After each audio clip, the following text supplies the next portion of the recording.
It's all right. Yeah, no, I don't know. We'll be starting in a few moments.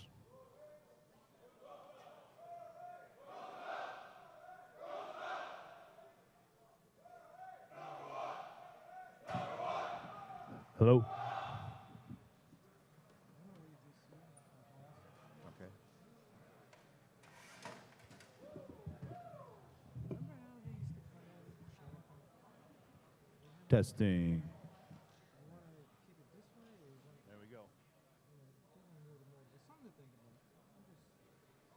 I'm just throwing stuff out there.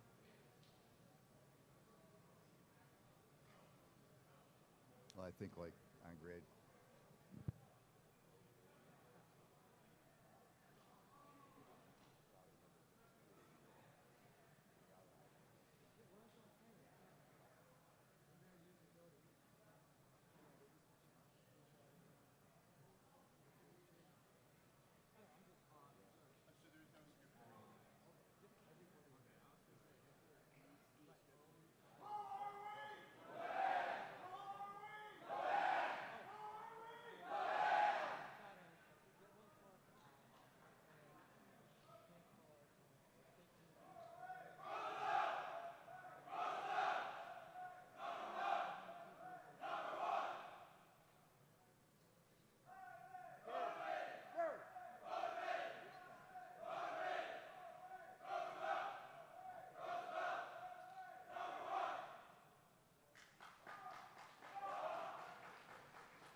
Let's take our seats, gentlemen.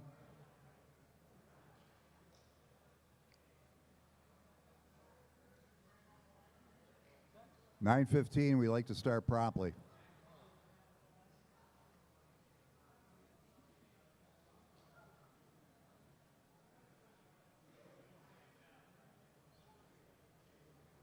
Color guard, stand by.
Yeah, ask Gary to teach the kids or the counselors how to do it. It could be the instructors or the counselors. Sure. We're about ready to begin. We have a job for you. We have a job for you. We'll start it anyway. Here they come now.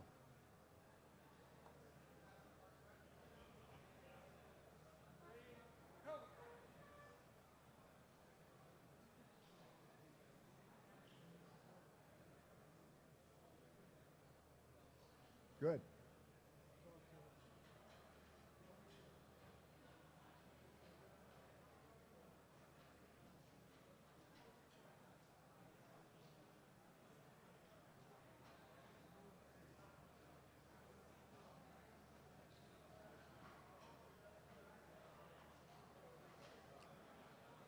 Let's take your seats, gentlemen. Take your seats.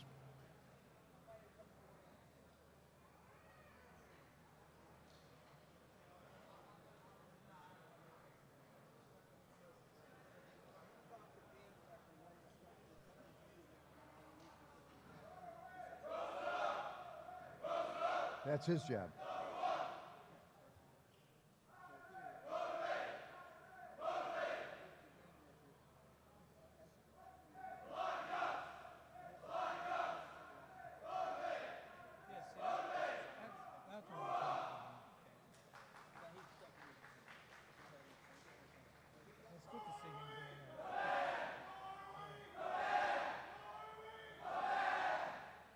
We're getting a late start. Yeah. Oh, good. We had a missing person found by county. They had a shooting in Scottsville, Did they? one of the southern towns in my area. Joe was saying that there was an earthquake above Syracuse. Really? Well, my wife, Not much above, well, yeah, Watertown, we didn't hear. Fort Drum. My wife said she heard a rumbling. Okay. That's them back there. That's all right. We're about to begin. 1 minute, less than 1 minute.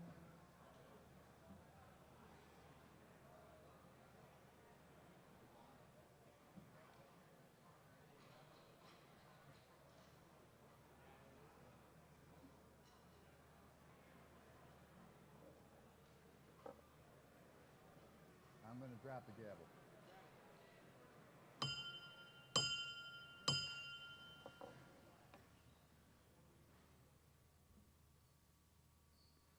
Presentation of colors by the County of Spafford. Advance the guard.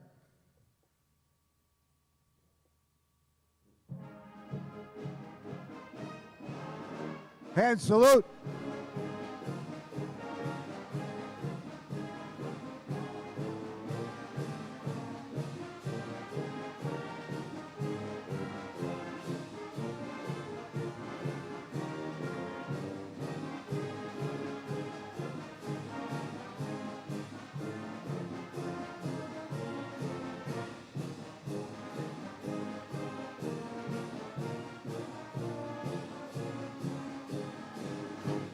Post colors.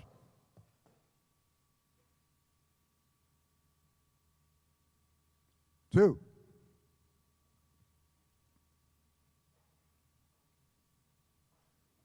At this time, we're going to have the Pledge of Allegiance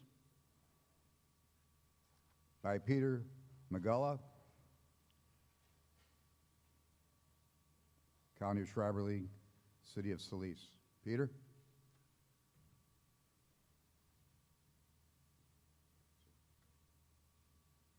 Gentlemen, I pledge allegiance to the flag of the United States of America and to the republic for which it stands, one nation, under God, indivisible, with liberty and justice for all.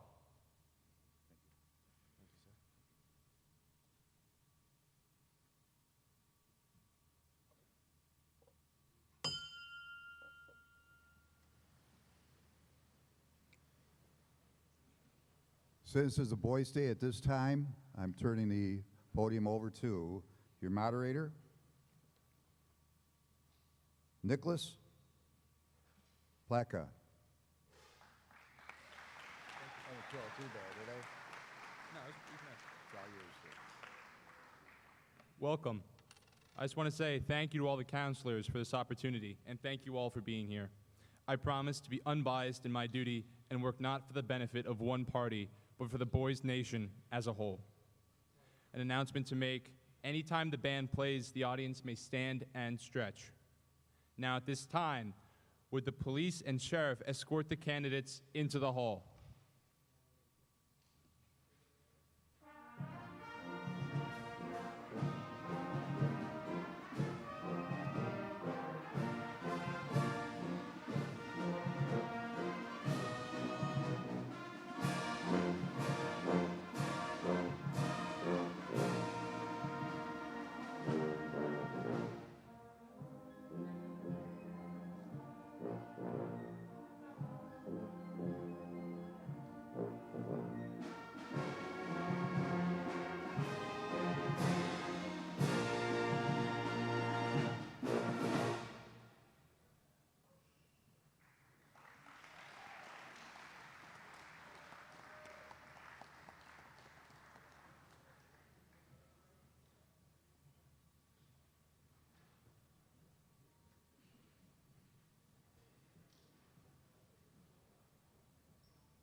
Thank you.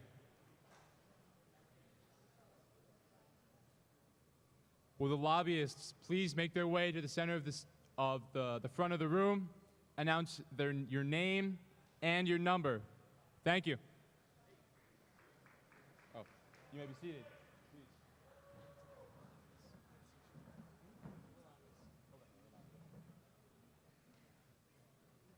I'm Wesley Fisher, 0248. Jaden Kaplan, 0241. Yep. Matthias Williams, 0067. Hunter Freese, 0535. Cesar Rodriguez, 0263. Cole Johnston, 0381. Maxwell Klein, 0671. Braden Piefko, 0720. Matt Gressack, 0683. Adriel Shikapwasha, 0686. William Kamensky, 0680. Sushi Lee, 0287. Yes. Quiet, please. We have to hear the lobbyist speech before we begin. I'm going to announce the issue of the New York Boys State Orientation. Whereas the purpose of the Boys State Orientation was to prepare delegates for the program. However, they have fallen short of their intended purposes. And whereas, according to a Boys State 2024 survey from delegates from each county, 97% of the delegates stated that they felt either underprepared or clueless regarding the election process within Boys State, leading to a severe decrease in engagement. And whereas delegates were not able to fully understand the role of each position, resulting in a lack of confidence to participate in city, county, party, and state elections, damaging the Boys State experience for said individuals that want a leadership position. Resolved. The Legion Post worked with delegates of Boys State to engineer effective orientations by creating a standard video and PowerPoint detailing positions and procedures of Boys State, providing the necessary resources like the current year's edition of the Boys State program.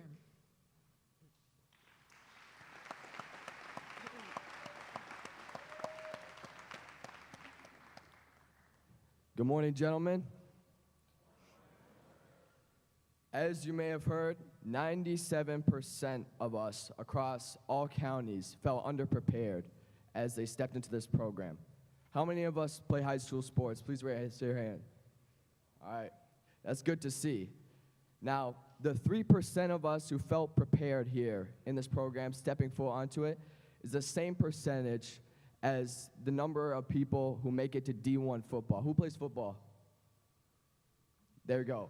So only very few of you will make it to D1. I hope you all make it there, but that is the same percentage as the people who felt prepared. Now, I value our time today, so I like to only have 2 points, and I'll have questions later. The first point on why you all should vote to pass the referendum is there's something called the domino effect. For the majority of us that felt unprepared stepping into this program, you felt underprepared, obviously, and feeling underprepared, you felt underconfident. Personally, in the Fish County, a lot of us who felt underprepared, we weren't confident, and because we weren't confident, we didn't feel the drive or the motivation or the urge to run for those harder positions or run for any positions at all for some of us. And because of this, it was a less competitive environment, and it began the degradation of the quality of the program as there were less people competing, and because there were less people competing, then only those studs, that 3% who were really prepared beforehand, were able to rise to the top. Now, secondly, you might be asking, what's in it for me? Improving the orientations can't help us anymore. We're on our 4th day. We've only got 2 days left. The orientation won't help us. One more question is, how many of you have learned a lesson from our Marines at your time here? Raise your hand, please. Thank you. The most important lesson I believe we've learned is not to leave our one man behind or leave a brother behind. Those next boys who come through this program, the next delegates, the next round, they are also our brothers, they're men. And to stay with that Marine principle, to leave no man behind, we should also be fighting for them. And this referendum is looking out for them and not leaving them behind.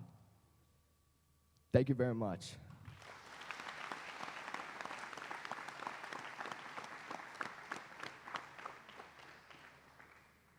Good morning.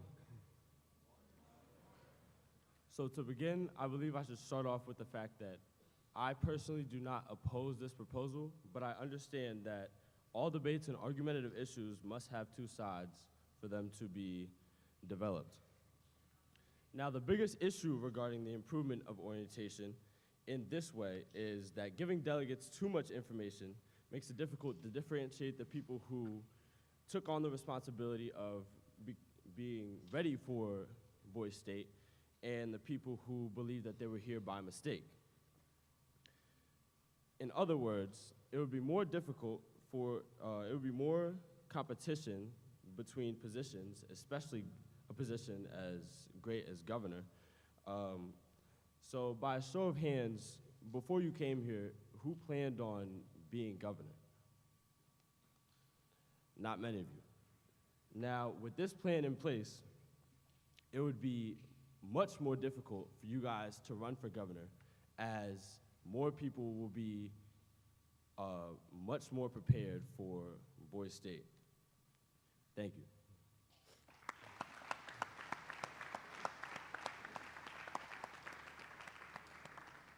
With that being said, I'm now going to announce the issue of New York Boys State scheduling. Whereas, in addition, counties are separated geographically and have little to no opportunities to interact and communicate with counties outside their own, forcing citizens to vote entirely on their county elect and be extremely biased. And whereas, according to the 2024 Boys State delegates, 90% of delegates felt that the schedule should include county-to-county interactions and impressions early into Boys State to establish a basis for those delegates that want state elected positions. Whereas the reorganization of the schedule of Boys State will increase the interaction of delegates of different counties in which delegates can associate and campaign for state elected positions easier and more similar to the current real New York State elections. Resolved, that the Boys State Executive Board reorganizes the Boys State program and that in the program level in ways that will include all the Boys State schedule have a common place. Thank you.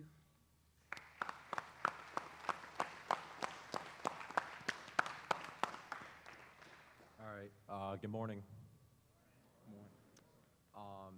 So the issue I'm concerning is the Boys State schedule refinement, and I'm advocating for this referendum because I want to start off by saying, like, as we said before, like, a lot of people, or possibly the majority of the people that got here in the first place, you know, they didn't really have a sufficient understanding of, like, the roles, and you know, and no one knew each other, and it was just kind of like we were going in this without knowing anything. And I think passing this referendum will increase citizen confidence in the program itself.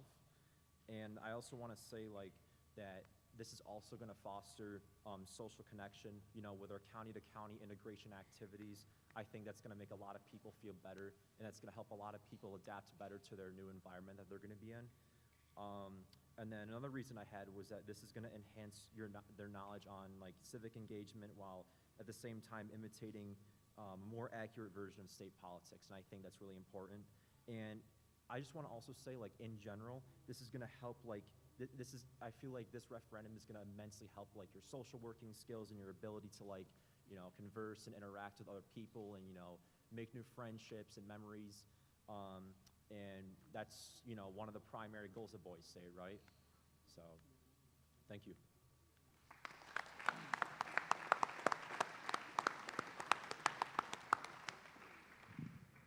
raise this thing. You have to sit with me.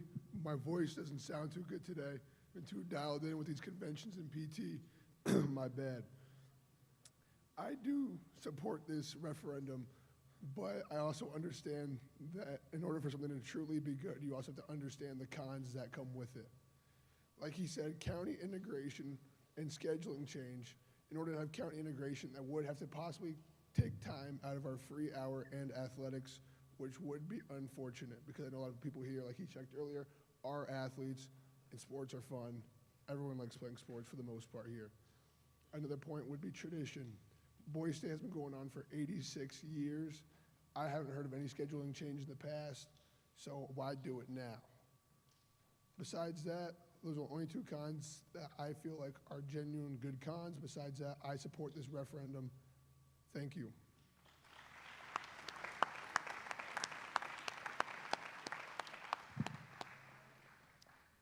Good morning, boys.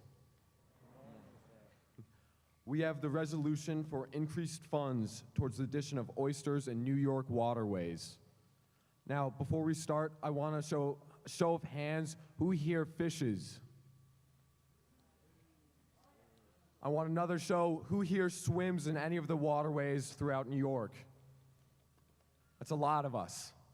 So there's a problem going on through a lot of the waterways in our state.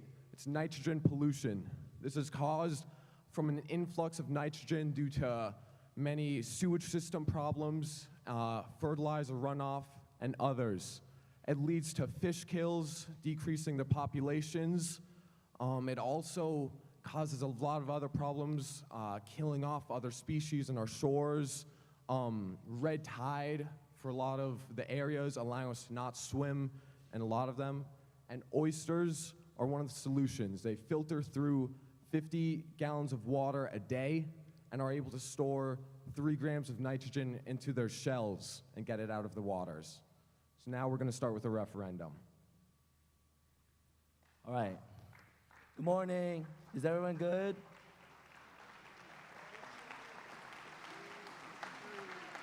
Yes, sir. All right. Before I start, I just want to clarify that this might be really hard to understand, but it's okay. We'll go through it with the pros and the cons later. That makes it easier. Okay. Whereas the use of oysters to filter through waterways through New York State filtrate water, removing excess levels of nitrogen in polluted regions, this helps put an end to nitrogen eutrophication, which is basically like the nitrogen goes in and then makes a bunch of algae, and the algae dies and kills all the fish. And the problems that come with it, ideally using $100 million towards this program. Whereas the addition of an elevated number of oysters in water helped to expand the clamming industry and bring revenue to pay for this program.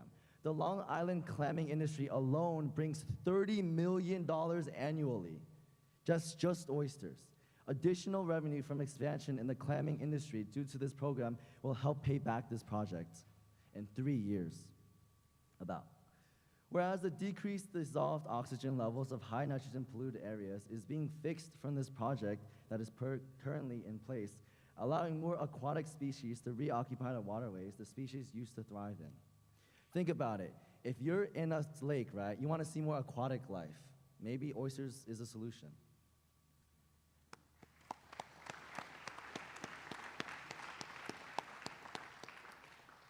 Whereas oyster reefs introduced into shoreline zones help protect the shoreline from rising tides and increasingly surging storms for coming years. Resolved that the Billion Oyster Project that is currently producing the result it is designed for be expanded and replicated for other areas facing the same issue, with the funding being used to enable higher participation towards a program in additional waterways. And now we're going to get into the pros. For oysters, because they promote nutrient regeneration and denitrification in their tissues, shells, and surrounding sediments. Oyster reefs are essential for the removal of nitrogen from aquatic systems, according to an article from Filippini from the last year. The Long Island oyster industry generates over $30 million a year from New York. And in the Long Island Sound alone, it is estimated that it's anywhere from $11 to $27 billion annually that is brought in from recreational activities in the area. So improving the waterways would help to improve the money that we get. And for another pro, the overall economic contribution of the sport of fishing, commercial fishing, and seafood industries to New York State is estimated at $11.5 billion. And that's from the New York Sea Grant Institute. That's the cons.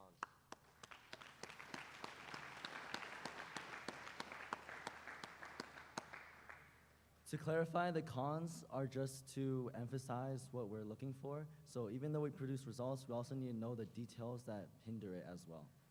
So one of the cons is that if we put oysters in wastewaters or like places that are really dirty to clean it up, most people, if they hear it, I don't think that most people would probably want to eat those oysters. That just clean up that waste. Secondly, oyster farming usually results in the net removal of nutrients from the water column, which could decrease biodiversity in that ecosystem. Lastly, oysters are not a replacement for wastewater treatment. It's a suggestion, but it's not a full replacement. It's just partial replacement. And back to our last few pros. They don't need to be a full treatment for the wastewater facilities. There are already systems in place, but they just help to get the nitrogen out in a more organic way and not an artificial way. And for one of the last facts for our pros, every day Long Island oysters filter about 900 million gallons of water, which is equivalent to filtering 1,500 Olympic-sized pools daily and 500,000 Olympic-sized pools annually. By filtering, they remove organic and inorganic particles from the water column, making the water cleaner and improving the environment, which in turn promotes the flourishing of other species and enhances recreational and commercial fishing for all of you guys. So, hope this helps. Thank you guys for listening.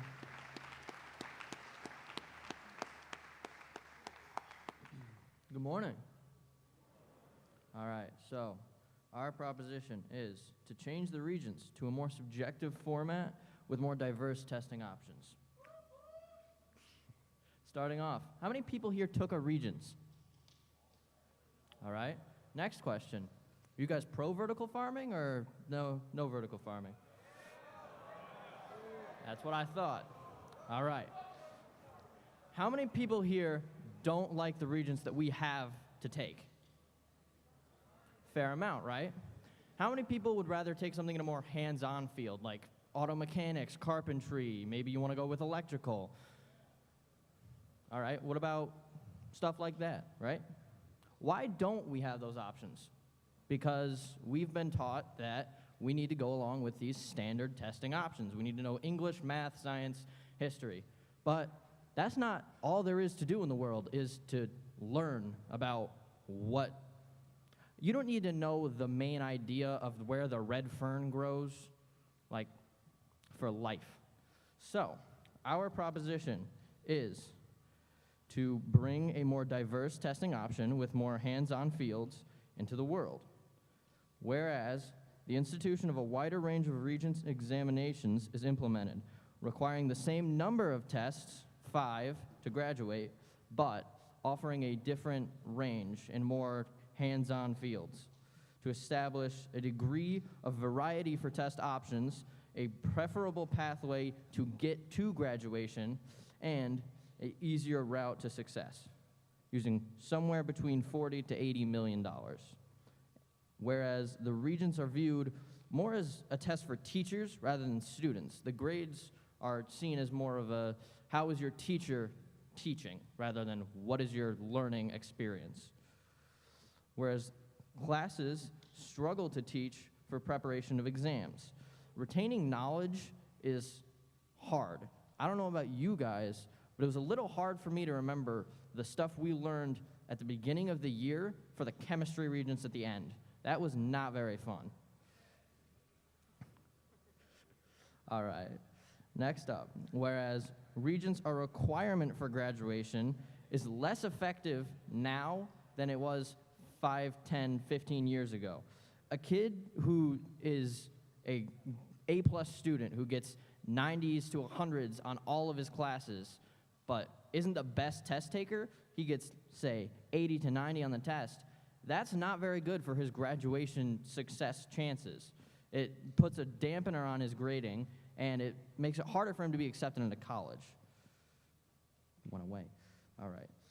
Resolved, the regents are being phased out in the private sector. So private schools aren't doing regents as often as public ones are. And the public system usually treats them as a final examination for classes. With increased funding, we can revamp the regents and offer a more diverse testing area where we don't need to take the same 5 tests to graduate. We can choose our own path to graduation. Thank you.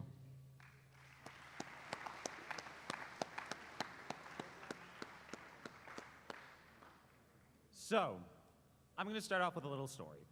One time, one of my friends showed up to his exam a bit late. The exam started at 9 o'clock, and he had something going on the night before and ended up oversleeping. He didn't get there until 10:30, and as you know, if you show up more than an hour late, you are not allowed to take such an exam. So as a result, he was forced to take it again in August. By arguing the pro side, we believe there should be more options and more readily available testing for people who are looking to try and graduate. So let me start off with some statistics. Higher degree and Ivy League schools may use Regents exams to deter, but middle level and state schools use Regents exams just as a gold star on an application without any real consideration, especially if you're considering schools outside of New York State. Only two states in the US have as thorough of a Regents program as New York State does. By focusing more on extracurriculars and experiences that would suit people's majors, not only would it look better on college applications, but students would have a more enjoyable learning experience as a whole. Now for our second pro. According to a study done by Gallup Polls, comparing the mindsets of 5th graders and 11th graders to the questions, quote, learning something interesting in high school, quote, and being, quote, excited about future, quote, they found that 59% of 5th graders responded yes to that question, whereas only 32% of 11th graders agreed. 71% of 5th graders said that they were excited about their future, but only 44% of 11th graders did. This proves that by focusing on such standardized tests, not only does it harm somebody's learning experiences, but it doesn't put them in the right mindset to go into something or a field that they would like to appreciate, something that they enjoy doing, and something that they would be willing to spend the rest of their lives on. For our third point, according to niche.com, the best school districts in New York City are mostly in suburban areas, with the exception to some charter schools. This then creates a disposition where inner city students' learning experiences are harmed because the focus is so much on grading to the test. When you go to charter schools, the focus isn't on the test, it's about the experience. And as a result, we believe the New York State Regents exams should reflect that experience that we all get to experience in high school.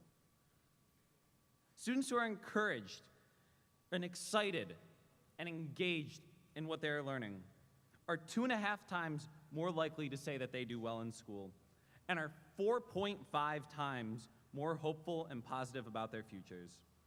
Students in the New York State Boys State Lobbyist program said that in their classrooms, there is minimal engagement. Tailoring education to meet individual student needs instead of testing or teaching to a test is so much better, not only for students' mental health, not only for their physical health, but for their futures as well. It inspires critical thinking. By teaching to a test, you are preparing for the same styles of questions over and over and over again. The questions that are on the 2024 Regents exams compared to the 2022 Regents exams compared to the 1990 Regents exams are almost identical. This doesn't inspire any critical thinking whatsoever.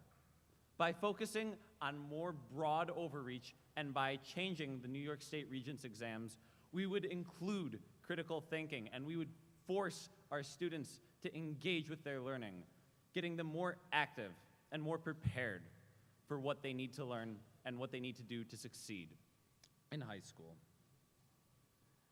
Finally, Brian Roster of Spectrum One News speculated in an article published in June 10th that the 159-year-old tradition of taking Regents exams in New York may be coming to an end soon. And according to Mark Laurie, superintendent at Niagara Falls City Schools, he says that this change will, quote, provide a lot of alternatives for kids because we know kids don't come in one package or one form, quote.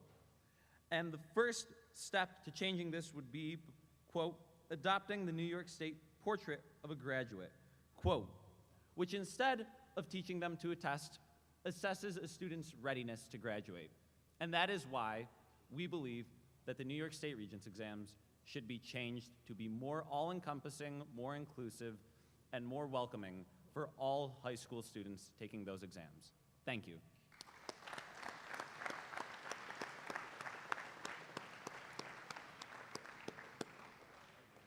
All right, I first want to say, I do not agree with this con resolution, but it is important for someone to argue for the con. So, first, I want to talk about why a more varied middle ground of Regents exams would not work. We can take a look at the AP curriculum. We can use AP courses as a good example for why a more varied system would not work. The most popular classes are the core classes: English, math, science, and history. The least popular classes are commonly not offered as a basic curriculum because they are less important for a high school diploma and education. The more varied middle ground is not plausible in this situation. Furthermore, the way I see it, either you have Regents exams or you don't. The Regents exams are good at distinguishing the A+ students from the A students. While both are strong competitors for college, some of the elite universities recommend that the students excel at the Regents as it is a part of their GPA. This shows that Regents exams can distinguish. This is for people trying to go to those top universities because, as stated in the pro case, they do look at your Regents exam scores, not the state universities. And I think we also need to take a look at regional bias that can be created from even having Regents exams in the first place.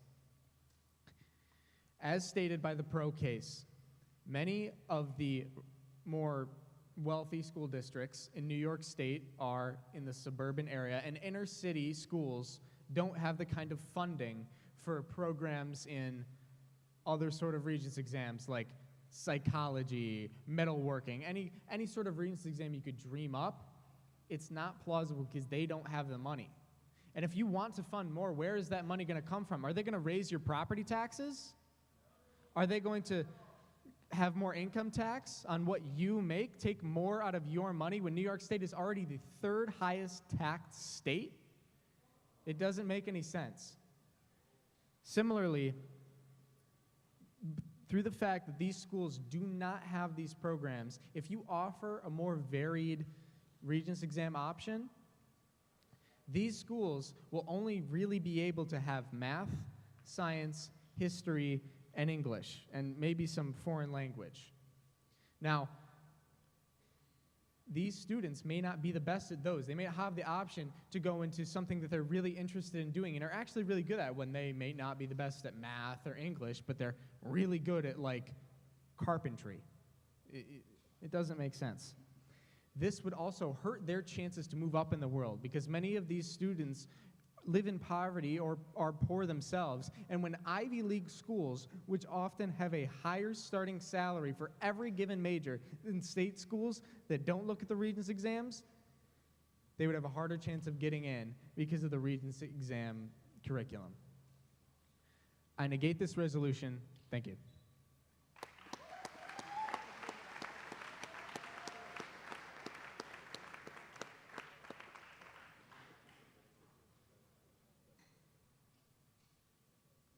They told us to clarify for all the referendums stated.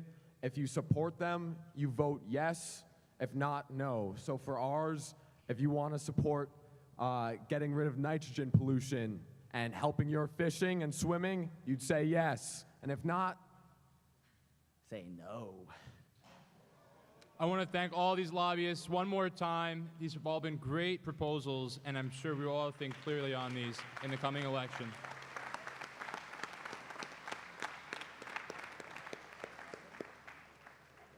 Thank you again. You may all find your seats. And a reminder, all these proposals and propositions can be voted on by the end of this assembly with the other candidates. And again, vote yes if you support it, and if you're against it, vote no. Thank you.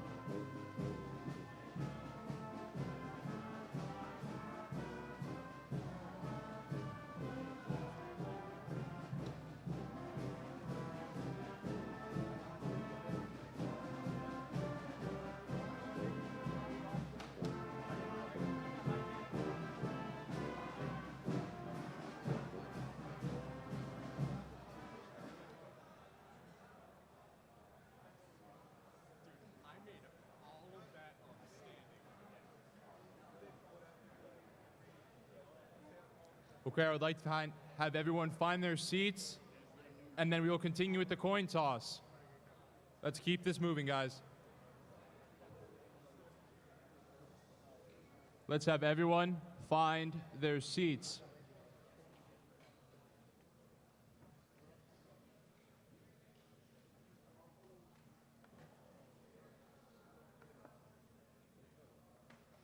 Please find your seats and be as quiet as possible as we will be deciding the coin toss. Quiet, please, everyone. This is important. The coin flip will determine the order in which the candidates will present their campaign speeches. Order stays the same throughout the campaigns. Let's begin. I'd like to introduce the Nationalist Party Chairman, Matt Gressack.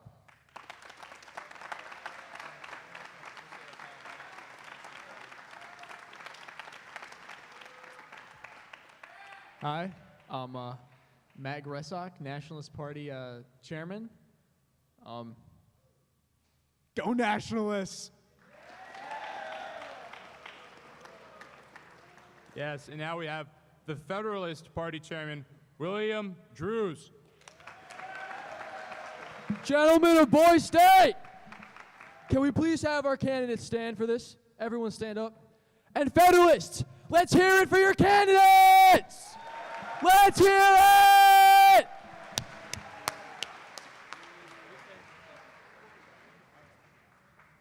The Nationalist Party Chairman will call it heads or tails. I will catch it and then place it on my opposite hand. If you can speak it into the microphone. Hang on. Ready? Tails. It is tails.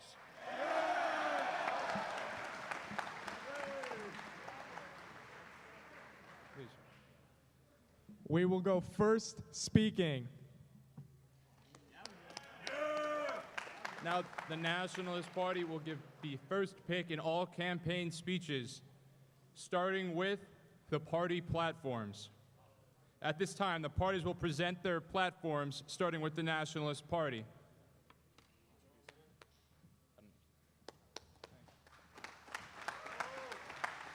Boise State, how's everyone doing this morning? Who's ready to elect some leaders? Okay, my name is Ryan Scriven, and I'm the party platform spokesperson for the Nationalists. Our platform is rooted in common sense and unity. We will make reform on the budget, like balancing the state's deficit and reverting funds to combat veteran homelessness, in energy, like transitioning to renewable energy and creating well-paying jobs, and finally, in personal liberties, like defending freedom of speech to foster productive dialogue, and also like lowering the drinking age to 18 years of age. Because who isn't on board with that?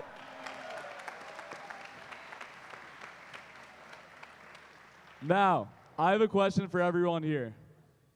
Who wants to be a part of something bigger than themselves and make a real impact? Good. Well, I can confidently say that our candidates will do this. The Nationalist candidates will show the Legion members who nominated every single one of you and our actual state leaders what we as the next generation of leaders are capable of. So for common sense, unity, and making a real impact, vote the Nationalist Party candidates. Thank you.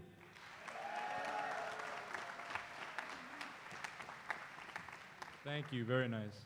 Now, at this time, will the Federalist Party present their party platform?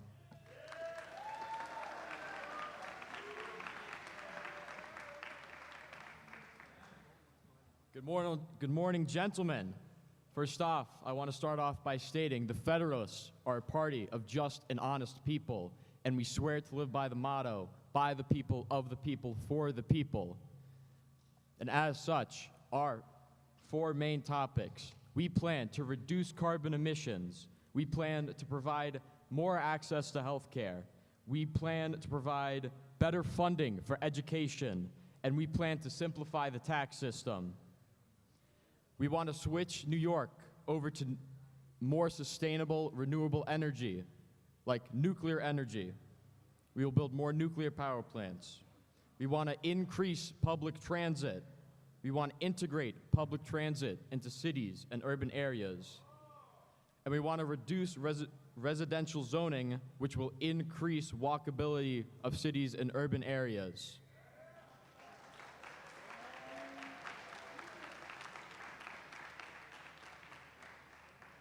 In terms of healthcare, we want to publicize healthcare so there are no more private corporations taking your hard-earned money. We will plan to promote healthy foods and exercise. We will increase access to healthy foods such as fresh fruits and vegetables, and we will cap costs of prescription medicines like insulin. For education, we will provide higher funding for SUNY and high schools to provide young civilians better education. We plan to reduce the college debt crisis by providing scholarships and programs to students in trade schools and public work majors to provide more public workers for the people. And we plan to have free school lunches statewide. For taxes, we plan to have the IRS tell you how much you owe, so you don't have to pay some lawyer to do it for you.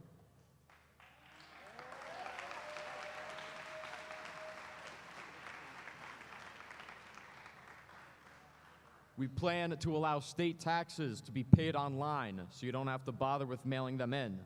And we plan to increase taxes on corporations worth $50 million or more, and we plan to tax billionaires on their assets to reduce tax avoidance by the top 1%.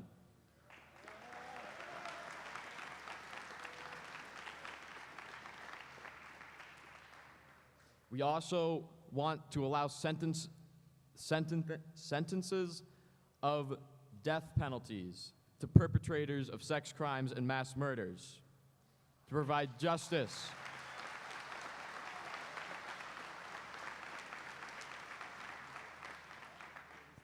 We want to provide higher regulation on airplane production to stop greedy corporations from cutting corners and hurting civilians.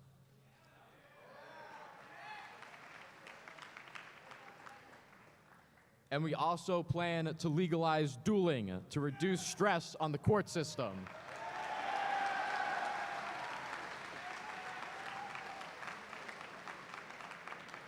Thank you. That is the Federalist Party platform. Vote blue.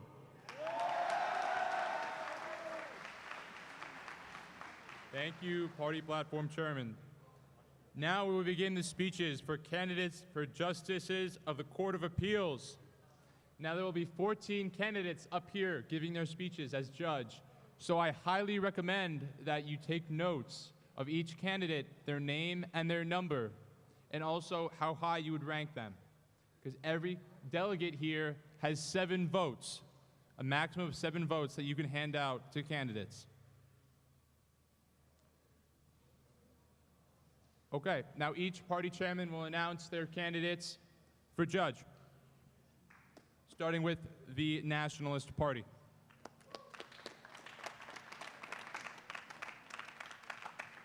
First off, before I announce the justices, I would like to give a special thanks to our Nationalist Party Secretary, Fez. Stand up, Fez. He's got a 1580 SAT.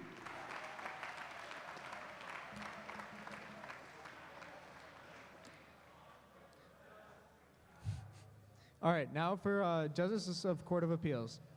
Number 0159, Chris Galante. Number 0005, Anthony Zhang. Number 0093, Nat Gale. Number 0651, Muhammad Ahmad. Number 0508, Bradley Chen. Number 0385, John Park. And he may be short, but when he stands on his money, he's 6'6", 0713, Edward Flores.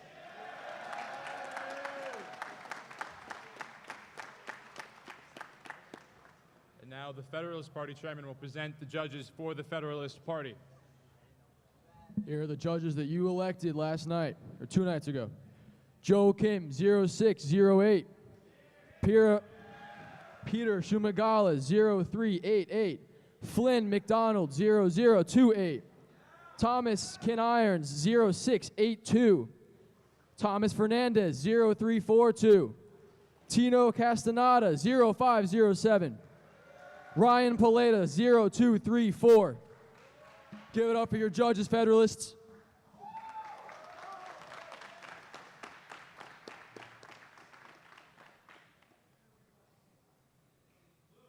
Now the judges will present themselves in alternating order from Nationalists and Federalists, starting with the Nationalists. Now, if they could please do so now. Present themselves in the front in alternating order.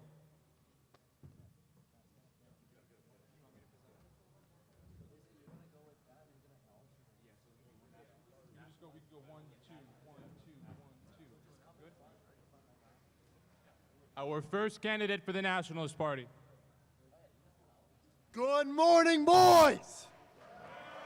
I am so excited to speak to you today. But first, I want to thank Kogatek, and I want to give a shout out to Mason Nasna.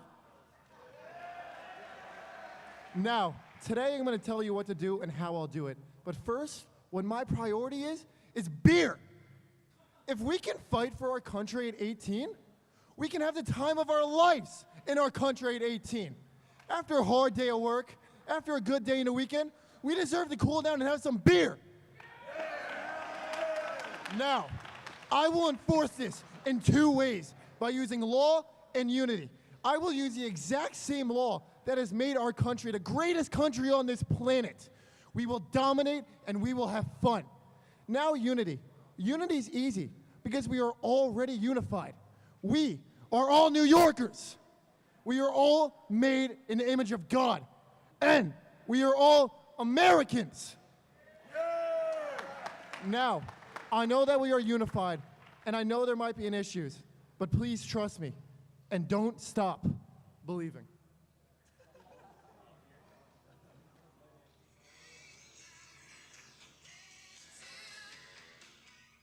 Up and down the boulevard, there's shadows searching in the night. Street lights, people living just to find emotion, hiding somewhere in the night. Don't stop believing. Hold on to that feeling. Street lights, people. Don't stop.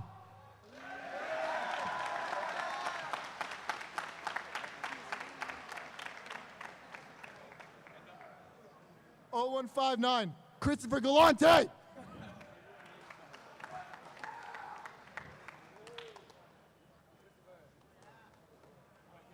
I'm not sure if I'm going to be able to beat that, but I'll do my best. My name is Peter Shumigala. My number is 0388. I come from the county of Schreiberling. For those of you that haven't known already, we are running for justices in the Court of Appeals. And if you don't know what we do in the appellate court, we as the justices in New York State, we review more than 7,000 cases each year, and we have the final say in more than thousands of them. We review the procedures and the decisions in the trial court to make sure that the proceedings were fair and that the proper law was applied correctly. If the losing side of this case has issues with the trial court proceedings, law that was applied, or how the law was applied, they have the right to appeal. Litigants have the right to an appellate court review of the trial court's actions, which is also the district court. I'm asking for your trust and your vote for me to be elected. Here are my plans. We will hear all cases from you guys, not just Federalists, not just Nationalists, you guys, the delegates. We will hear all cases brought to our court, and we will review them with fair and equal justice. Written briefs from each case of the party will be examined correctly and to the maximum. A good appellate judge is decisive, prompt, and well organized, and they disregard anything discriminatory. We disregard background, race, religion, ethnicity. I am for you guys, not just one party, not to demote the Nationalists, not to promote the Federalists. I am for Boys State. I am for the delegates. I am for this nation under God.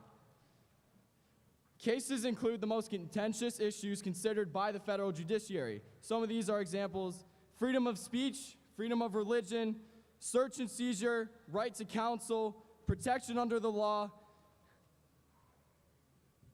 and then, sorry about that. All will be ensured and enforced if I'm elected into this council. And yes, Nationalists, I support dueling and the age for drinking alcohol at 18. I will leave you guys off with this. This court will be serious, and this court will be in a non-joking manner. We are for you guys in all seriousness, no matter what. Not only will I be serious for you guys, but I would appreciate your vote if you guys elect me Chief Justice so I can make sure this court is in an orderly manner. And I will leave you off with this, a quote from the most famous civil rights activist there was in history, Martin Luther King Jr. "A threat to justice anywhere is a threat to justice everywhere." My name is Peter Shumagala, number 0388. Thank you for your time.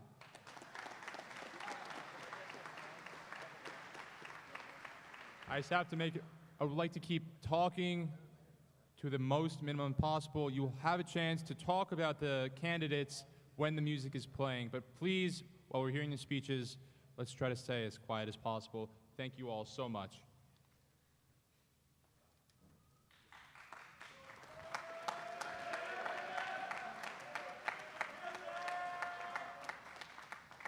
Hello, I'm Anthony Zhang. I'm from the Roosevelt County, and I'm here today for your consideration for me to be judge of the Court of Appeals. Now, I have a question for everyone. Who here has been in an argument before? They're annoying, right? You can't agree on one thing, you can't agree on one thing. What are we gonna do? Well, I've had to mediate all sorts of things. As president of my robotics club, I've had to mediate between different members who want to do different ideas. I, as a mediator, want to make sure that everyone's happy, everyone wants to be here. Now, it's true. I do not have much experience in this. I've not done many mock trials. I've not done many debates. I'm not even the greatest debater. But you know what? I have my morals. And morals, they don't need experience. Everyone has morals regardless of what experience you have. And to make up for that experience, I will work hard. I will read every text closely. I'll read every case closely to make sure that I understand the situation and make the right decision.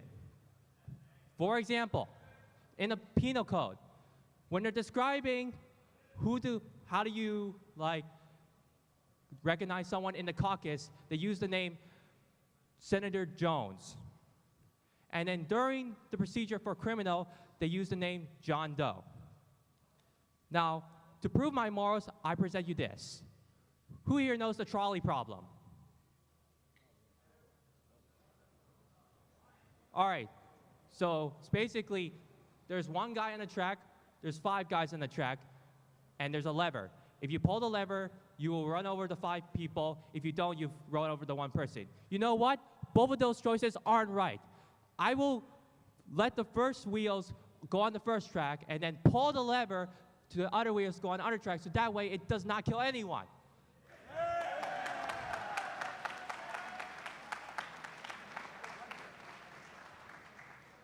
I see you all as my family. I will make sure that if you feel like you've been treated unfairly, I will make sure that you are treated fairly. Now, last question. Who here knows Judge Judy? I've watched almost every season of Judge Judy.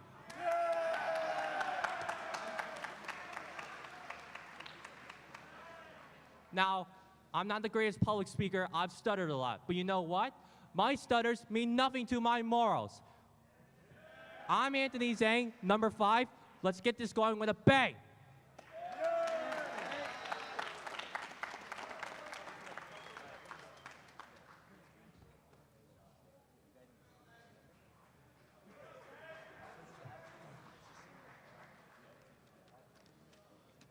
Good morning, gentlemen. My name is Tommy Fernandez, number 0342 from the county of Stemper. And I don't really have much time up here, so I cut straight to the point. I believe that I am most qualified for this position because of my ability to always make the right decision regardless of whether or not it is the popular decision. See, I'm in youth court, which is a program in our town run by the police in which a group of teens hold court for other teens who commit crimes in our town. And one day, as prosecutor, a case was brought before me in which a kid was in the front driver's seat of a pickup truck, and his buddy was in the back bed of the pickup truck. And him, by accident, instead of hitting the brake and slowing down, slammed on the accelerator. His buddy flew off the back and broke his arm on the pavement. Understandably, the rest of the court was furious. They were demanding that this defendant receive very harsh punishment. Even his own defense attorney was arguing against him and said to me that I could essentially give him whatever punishment I wanted. But I was not so quick to jump to those conclusions. First, I questioned the defendant himself, and I saw the true regret in his eyes. Secondly, I questioned the witness, and I confirmed that without the shadow of a doubt, this was a complete accident. And third, I looked at the records, and I saw that this was the defendant's first ever encounter with the law. And after collecting all this information, I knew what I had to do. And so, against the argument of nearly the entire courtroom, I made the right decision and let this man go with a warning and a strict talking to, but did not ruin his life over a mistake. And so, if you want someone who will hop on the bandwagon and make the popular decision, perhaps vote for one of the other candidates. But if you want someone who will always stand up for what is right, regardless of whether or not it is popular, vote Tommy Fernandez for the Court of Appeals. Thank you very much for your time, and good luck to the other candidates.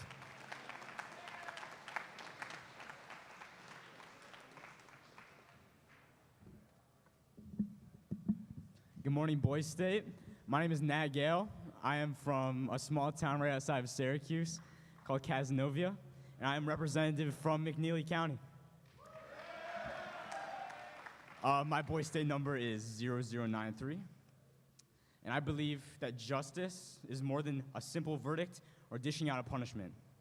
To be a state justice is more than someone who simply understands the process and procedures of the courtroom. Nothing can replace what it means to be honest and what it means to be fair, and that every nationalist and every federalist has equal rights guaranteed under our Constitution. That more important than schooling, more important than privilege, is the ability to rule objectively and fairly, and valuing the rights and freedoms that make America what it is. Nothing replaces the way we look out for our brothers, the way we congratulate them when we succeed, picking them up when they fail, to have community, and to recognize the hard work and dedication that we have shown not only as New Yorkers, but as members of Boys State. Let's hear it for all of our hard work.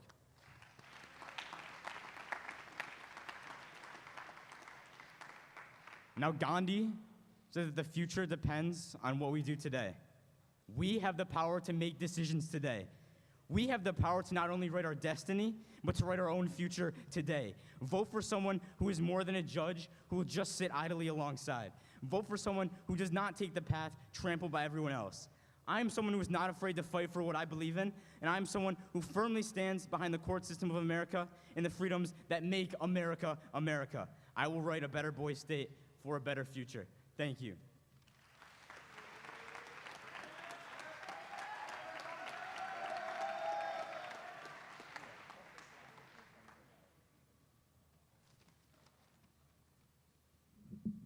Hello, I'm Thomas Kinirons, and I'm number 0682 from Troyola, and I'm one of your candidates for state judge. I can promise you any problems you have, I can help solve. Anything, come to me, please. Vandalism, I will solve it. Littering, I will solve it. Criminals will not walk free under me, okay? I pride myself on my honesty, fairness, innocent until proven guilty. I will fight for you no matter what county or political affiliation. I stand on business. Vote for me so I can fight for you. USA, USA, USA, USA.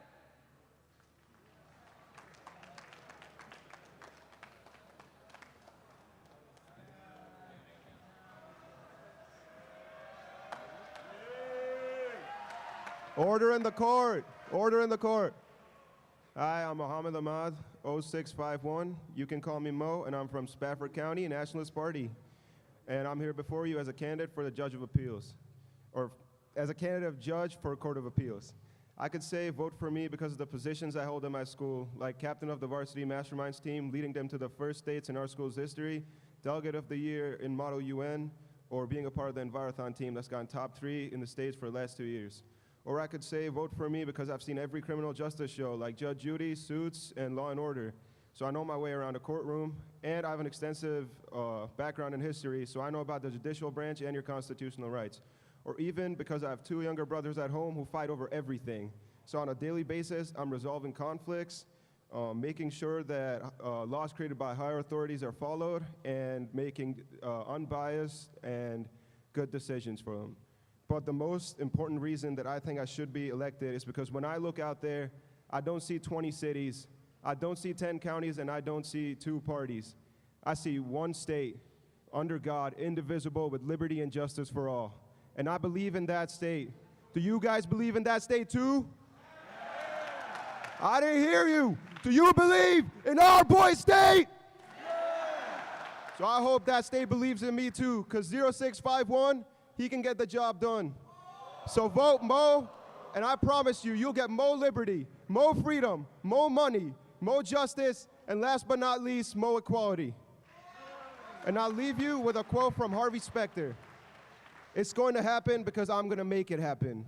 I rest my case. Thank you very much. I'm Mohammed Ahmad, 0651. Vote for me and get more of everything.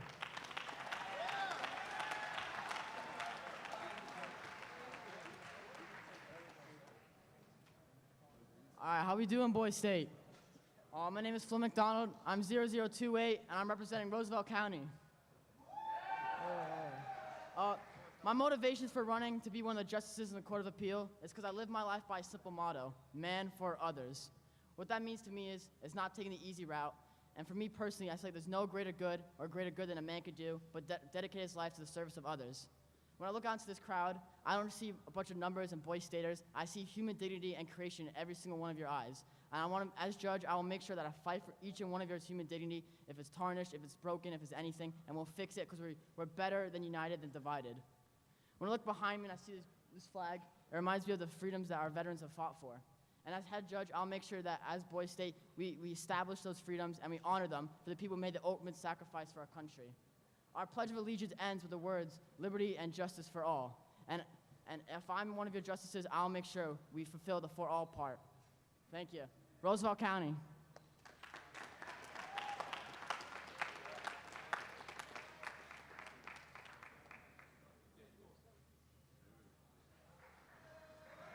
Good evening, Boy State.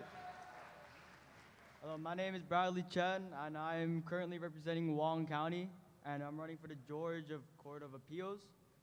One of my main points is when I was when I was nominated by the party here, I thought I had to take a bar exam. So I deeply understood and read the book that each and every single one of you had. And one thing I found out is, as a judge, I'm not making any decisions as to who is guilty or not guilty. I'm there to uphold the Fifth Amendment and the law, ensuring equal laws and equal rights to every single person here. As a judge, I do not have the power to promise you unicorns and leprechauns. The only thing I can promise you is that I will uphold the law and make sure that all of us have a fair and equal trial, and to make sure that our justice system is held up right. As I look out here, I see a group of 11th grade boys chosen by their legion, chosen by their school county, and chosen by the principal to come here and represent New York's future. Thank you. Again, my name is Bradley, 0508. Thank you.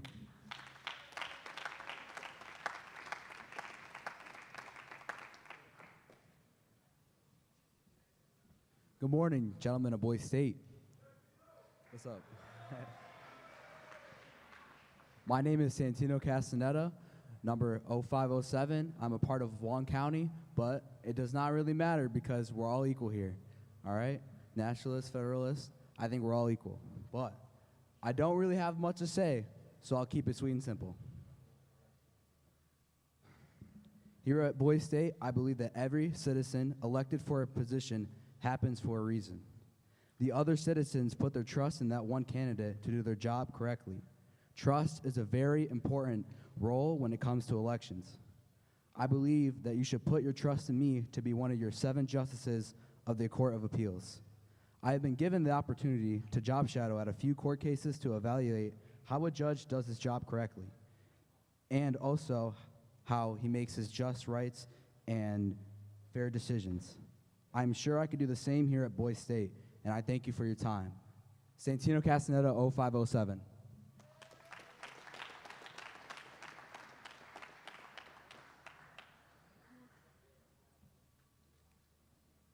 Good morning, gentlemen. I'm John Park, number 0385. Throughout our time at Boise State, I've been serving the people in various ways, from working as a road guard, as many from my county may know, to working as an assemblyman. But I'm not going to go through all my credentials now, because every one of us here are more than qualified for this position. Rather, it's my goals for this state that sets me apart. As judge, I will put my best effort into creating a just, honorable, and respectable state. You all are the future of America. However, just as a baby eagle requires a nurturing nest in order to develop into the king of the skies, you, as the youth of America, need a just environment to develop into the leaders that America needs and fulfill your potential.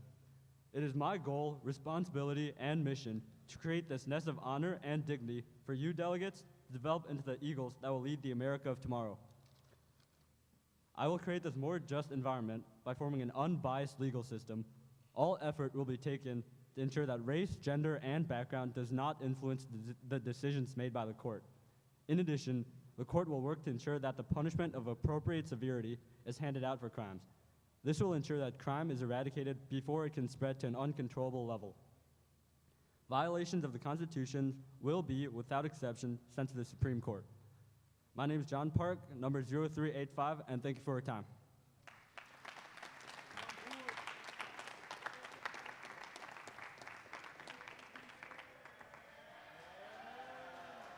I appreciate y'all.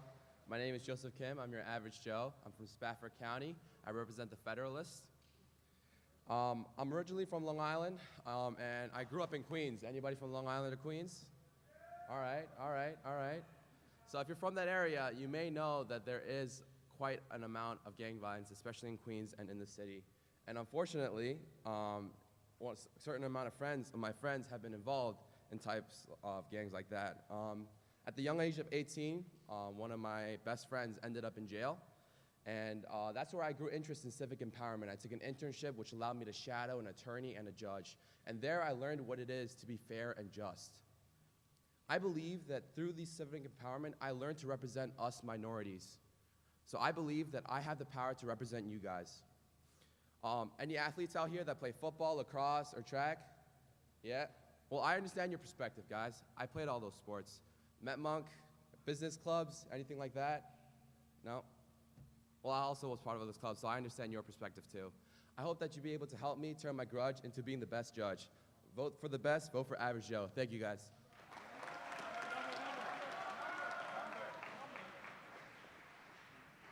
Sorry, guys. Number 0608, Spafford County.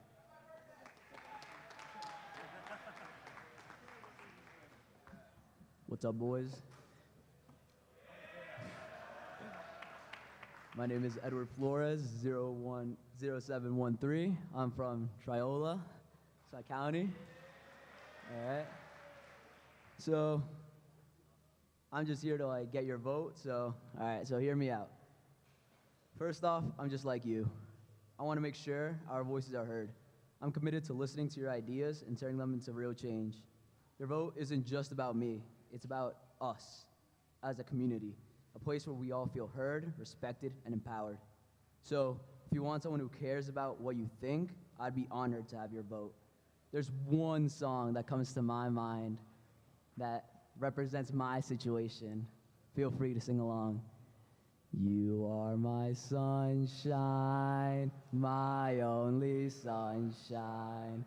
You make me happy when skies are gray.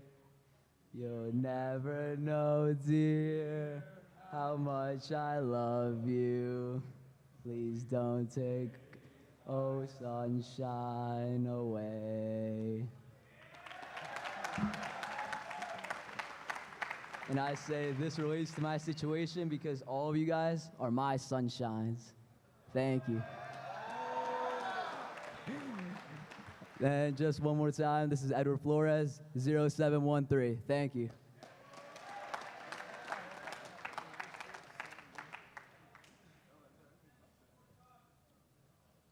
My name is Ryan Paletta, 0234, and I just want to start this off by saying I'm incredibly grateful to be up here. And can we get a round of applause for everyone who's gave a speech so far? Because they've done an amazing job.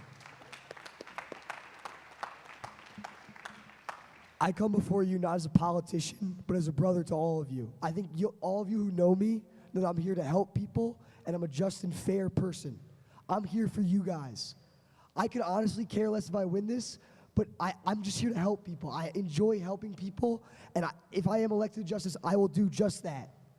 I'll uphold the Constitution, and I will not stymie things in court. I will get it through, and we will do everything we can to make this the best Boys State experience ever. Vote Ryan Paletta, 0234.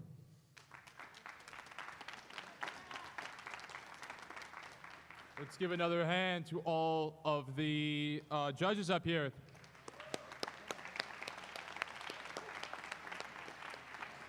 For all our delegates, a reminder, each of you has a maximum of 7 votes. So each of you can vote for 7, and the top 7 judges will have the position. And now we will have a music interlude. So now you may stretch, talk amongst yourselves, and then we will continue after the music. Thank you. So we're gonna go. So we're gonna go Comptroller next. So Nationalist will begin first. He's gonna announce a candidate. His candidate's gonna give it 2 minutes each. It's gonna be just 2 minutes. Then he'll sit down.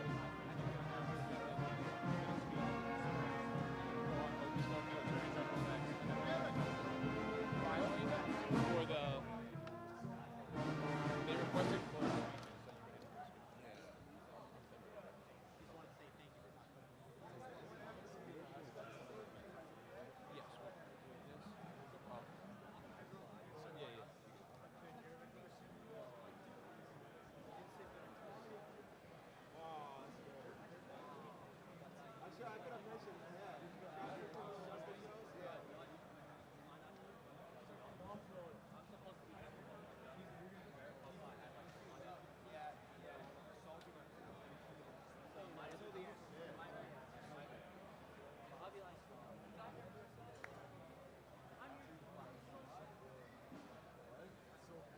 Okay, I would like everyone to have their seats, and we will continue. Please take your seats as soon as possible.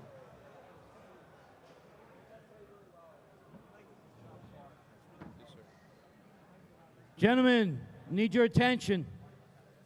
Quiet down, gentlemen, real quick. Somebody lost a cell phone. I have it. Come and see me after this. Come and see me now, and I'll give you a cell phone back. So if somebody's missing a cell phone, raise your, just see me in the back. Okay, please take your seats now, and we will continue with the Comptroller. But we will only continue once everyone has their seats.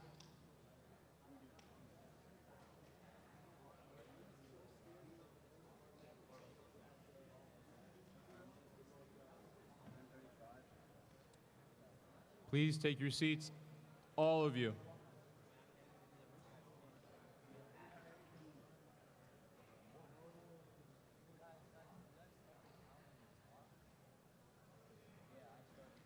And will you please all be quiet?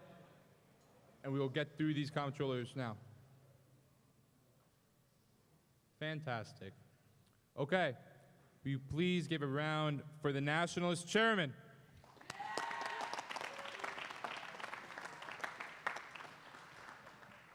All right, so our nominee for Comptroller is Craig Ng, 0565. He's the treasurer of 2 honor societies. He's great at math. It's in his DNA. He's 100% Asian.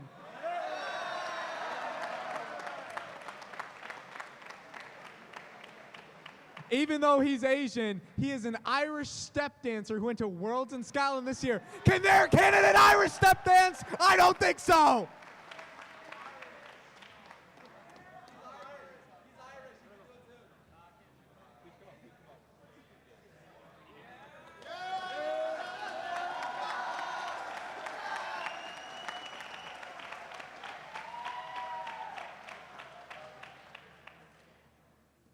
Good morning, gentlemen. I am Craig Ng, 0565. Some of you may know me as 100% Asian, the math man, and the Irish dancer, in which case my code name is Patty. Now, shout out to my boys in Wong, Spafford, Triola, and Cocatec. I couldn't be here without you guys. Thank you. Now, Boys State delegates, please look down at your pins. See how yellow lettering are on the blues and blue lettering are on the yellows? That is because Nationalists and Federalists are united under Boys State of New York and united under our country. Did you know, wait, give me a sec. Do you guys want to see some dance? Do you want to see a jig?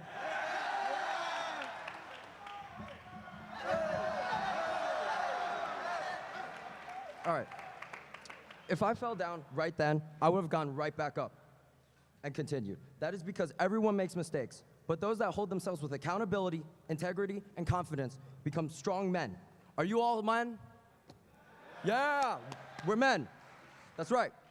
Well, as a proud delegate of Boys State, I believe I hold these qualities and are fit to lead us. I'll be honest with you guys. I get nervous every time I take the stage at a dance competition, but for some reason, I'm not right now. That is because you guys are my brothers in arms. We've all dug through the trenches this week, and as a fellow delegate, a vote for me is a vote for yourselves. That is because I will not only manage our finances, but inform you of our budget, savings, and financial planning. We will collaborate on projects and ensure that every vote is heard. As seen by my 10 years of Irish step dancing, I'm a man with dedication, and I will hone every ounce of my commitment into you. Give me a second. Now,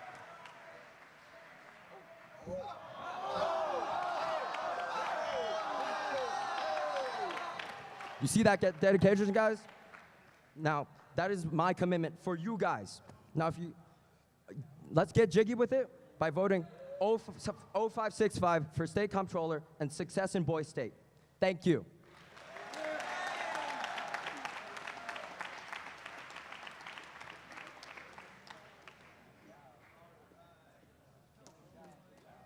The Federalist candidate, I don't think he's Asian and I don't think he step dances.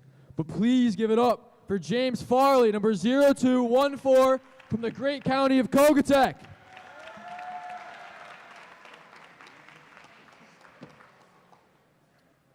What's up, boys? My name is James Farley. I'm from Cocatec, representing the Federalists out here. First thing I want to say, all praise and glory goes to the big man upstairs for giving me this position today. So yeah, that's great.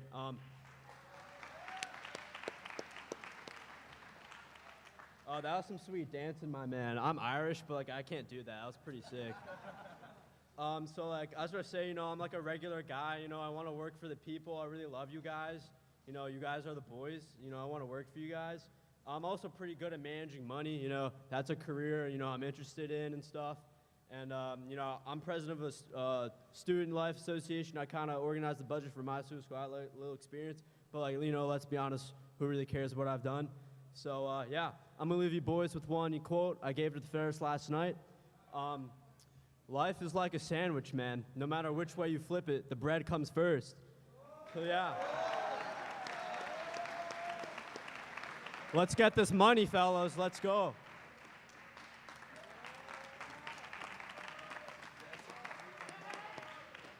Thank you both, Comptrollers, for those great speeches. Next up, we have the Attorney General.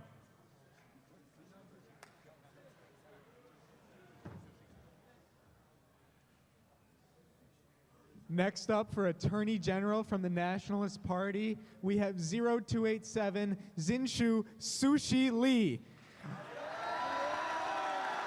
I can tell you personally, this guy is like an Asian Harvey Specter. I'm scared of him.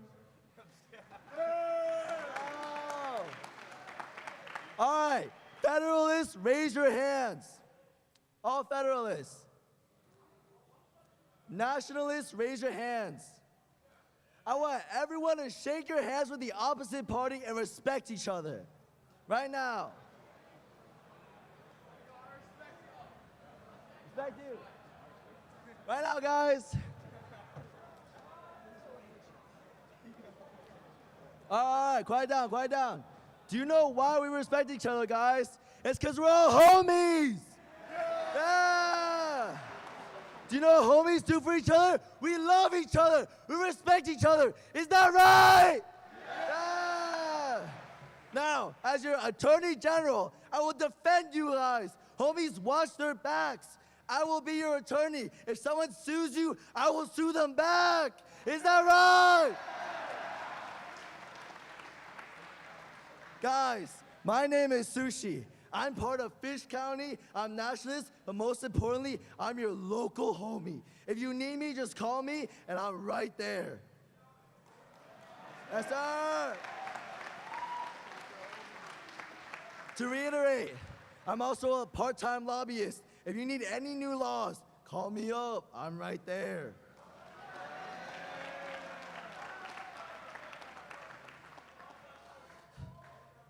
Phone number? I got you. 929-685-8011. Call me later. Kiss your homies, guys. No homo, no homo, no homo. All right, all right, all right.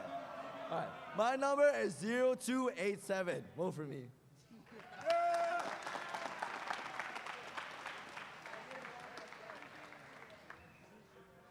For the Federalist Party, a man who you all know, a man who really needs no introduction, the Saul Goodman of Boy State, John Smitty. Sushi, I'm going to hit up that number, man. I'm just letting you know. Gentlemen of Boy State, as I thought of ways to start this speech, I came to a realization. These last 3 days have been some of the most fast-paced, tiring, and chaotic of my life. It's 10:43 a.m. right now.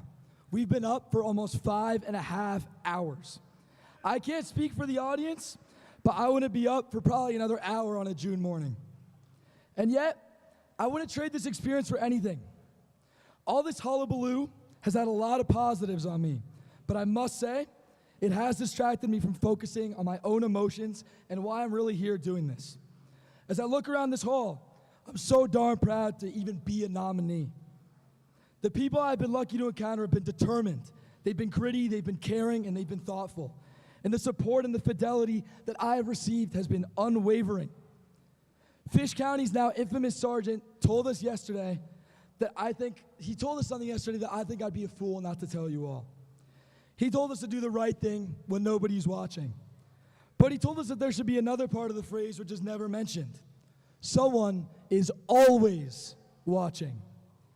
And yet, in the secrecy of our dorm rooms, I saw countless acts of kindness since the first hour here. I believe that societally, some may act generously for their own benefit, but I believe every boy here was selected for a unique reason. Our interviewers could see the altruism in us all and knew that we would work well as a team. And that's what we are. Fundamentally, we are a team, one giant team. By this afternoon, every position will be filled. What matters not is who fills it. Everyone on this stage, every single candidate that you see is qualified to the finest extreme. What matters is that you all put your faith in one candidate and one man to lead our legal process. I want to briefly mention a few qualifications, as I believe these state positions require certain skill sets besides just being a leader. I'm future captain of the mock trial team in my school in New York City, and I was an important lawyer in our quarterfinals run on our team this year. Fish County has been drilled to an extreme, and any lack of discipline that I see will not be tolerated. I repeat, any lack of discipline I see will not be tolerated. If you believe in these principles and you want someone who won't hesitate to prosecute a guilty party, trust me to get the job done. May God bless you all, and God bless America.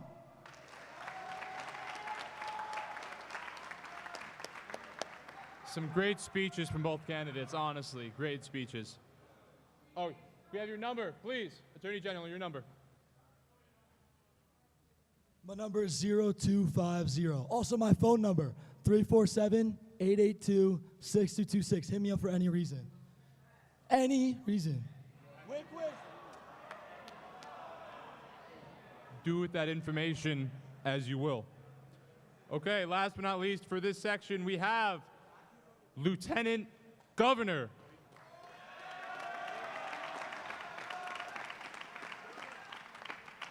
Seems like the Federalists are a bunch of copycats giving out their numbers too.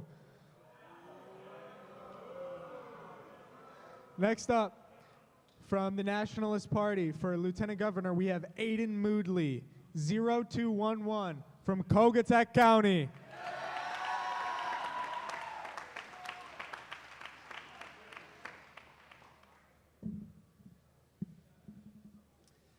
Gentlemen, first thing I'd like to do is thank the American Legion, the brave Marines, and all that have served our country.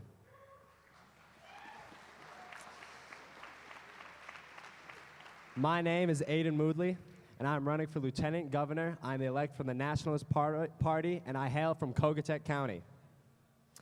When I was at my own party convention, I asked all the Nationalists to take notice of their yellow pin. However, right now, I am asking each and every one of you to place your hand over your pin, covering it. The covering of this badge represents that although we have been placed in differing parties, we are united, not separated. We are united as citizens of Boise State, citizens of New York, united here in America. You may remove your hands.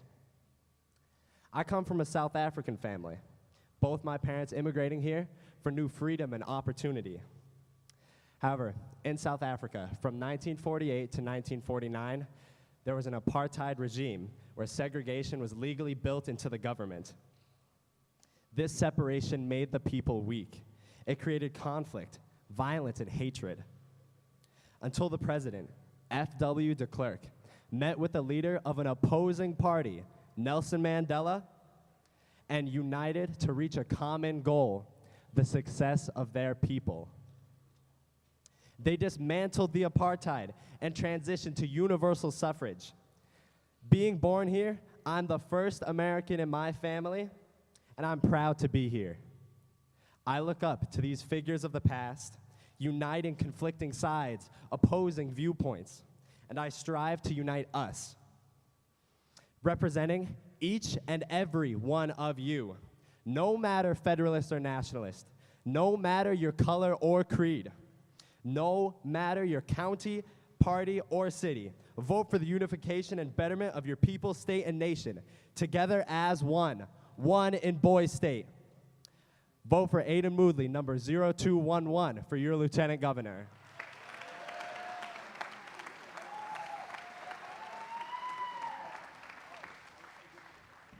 For the Federalist Party, a man who gave one of the greatest speeches I've ever heard in my life, number 0168 from the County of Cogutec, Daniel Litch.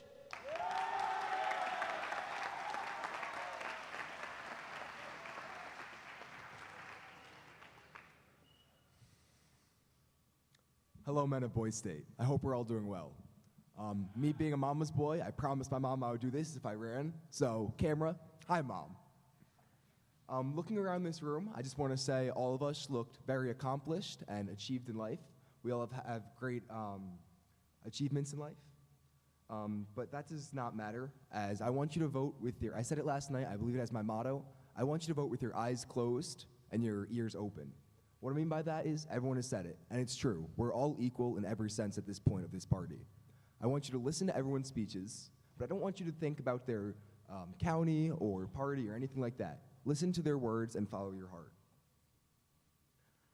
I am not the most accomplished one here. It's a fact. It's simple.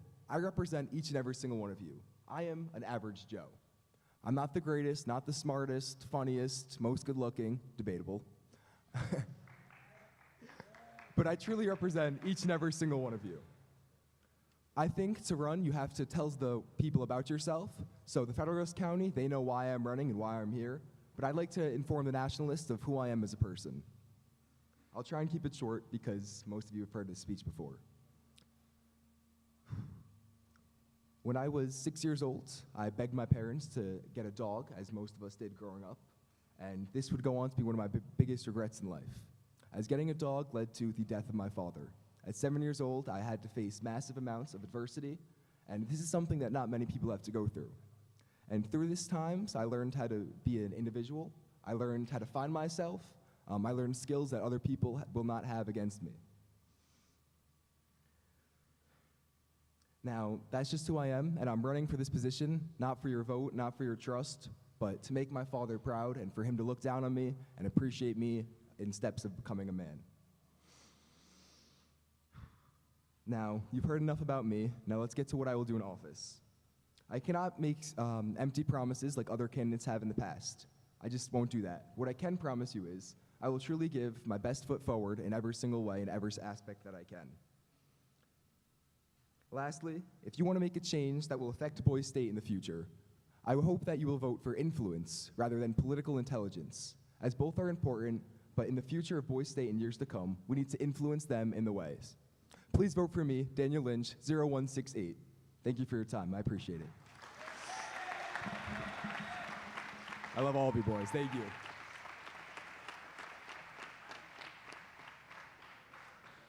Thank you all so much for those speeches. Those were excellent. But now we will have a musical interlude, so now you may stretch, talk amongst yourselves, and then we will get to the most important position in Boys State. Right now, you guys can rest.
respective party councilors. Party chairman. Party chairman. Okay. When do we ask the question to the governor? So, you will both give the announcement. They'll give their speeches. They'll sit back down, and then the Federalist will give the question first to the Nationalist. Both announce him like right now? No. I'll announce him first. You're and then you're he'll announced. sit He's going to down give a and then- speech. He's going to sit down. He'll sit down. Your candidate will come back up, and then Ian with the question. Both chairmen decided. Can we say that? So you'll get up after the debate. I go up after I have to go down there. After the speech. So right after he's done with his speech, I go up and announce what he goes up. He's got to go up and give his. Yeah.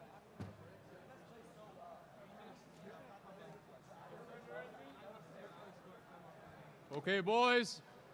State, I would ask that you all sit down for the most important election of the week, the entire time that we will be here. So if you could all sit down and be quiet as soon as possible, we can proceed. Thank you. Now, I don't think I need to reiterate the importance of this role, and I trust all of your judgment in who you think would be the best candidate. But now let's meet both candidates.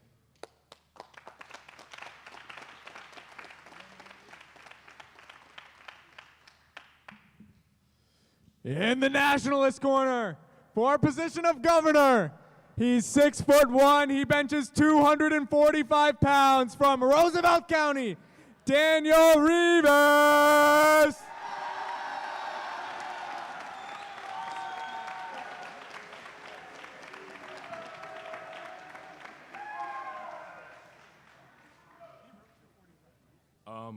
My name is Daniel Rivas. I'm from Roosevelt County. Just before we begin, I'd just like to say a quick prayer because just to help me calm down, if that's all right with you guys. All right. Señor, por favor, ayúdanos a sostener normal. Ayuda a esos niños, los hombres que están aquí, y sigue bendiciendo en el nombre de Jesús. Amén. All right. So, I said this before in the nationalist elections, but my prayers are just to calm me down because that's what I've been taught with my entire life. That's what religion means to me. It's my guidebook, it's my handbook to life, and it's my belief. Now, raise your hand. Who's religious here? Everyone, right? Who's Christian? Who's Catholic? Who's Muslim? Who's Jewish? All right? Now, look at the disparity between Catholics, Christians, Jewish, and Muslims, and any other religion that I have not said. We have Christian masses, we have Catholic masses, but we don't have anything for them. So now I am proposing that we have masses for the other religions that do not get spoken about, that are not as brought up in these situations. Because everyone here is equal. Look around you. Look around you. These are your brothers. Huh? Am I right? Are these your brothers? Have you known them for this past week? Have you fought with them? Have you marched with them? Have you grown bonds with them? I can't hear you. Okay. And I also proposing in the morning, if you would like to and if you're comfortable with it, a prayer time, because you can't put restrictions on your beliefs. That's what I think.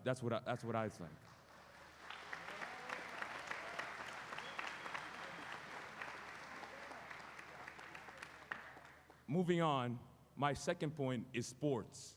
Who here plays sports? Okay. Who here plays basketball? Who in here is still in the basketball tournament? All right. Now look how many people are in the basketball tournament compared to people playing sports. Do you think that's right? Do you guys want more sports? Yeah. Do you want football? Yeah. Do you want lacrosse? Yeah. Do you want golf, for God's sake? Yeah, vote for me, you get that. Simple as that.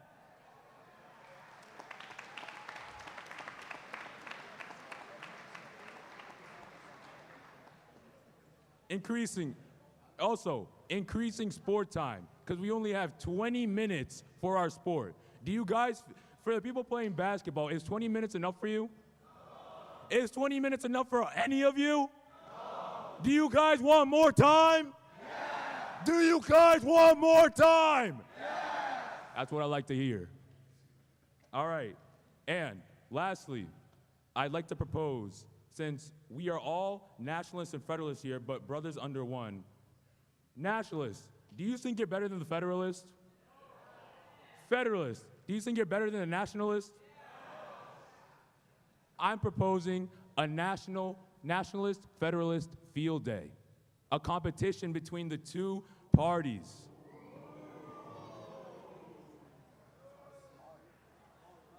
Between those two parties, it will be activities for what you want.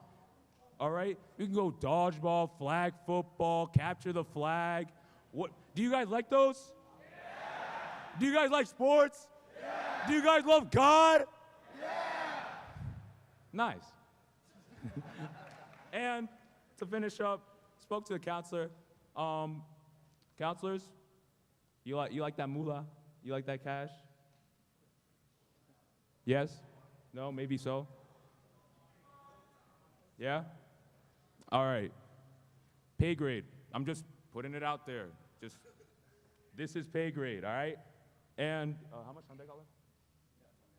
I got time? All right.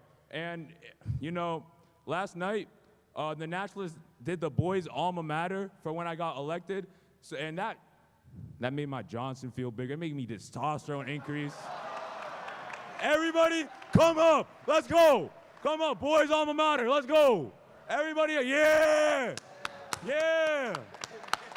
Yo, band kids too. Sing it with us. We're going a cappella in this. Yeah. All right. Are you guys ready? Are you guys ready? 3, 2, 1. Here in the Cherry Valley, Morris campus rings with cheer.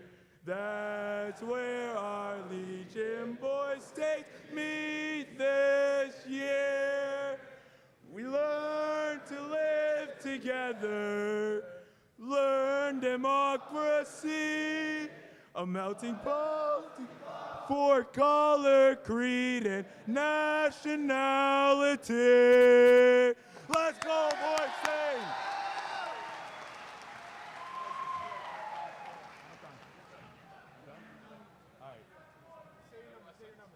Again, my name is 0049, Daniel Rivas from Suffolk County. Vote for me.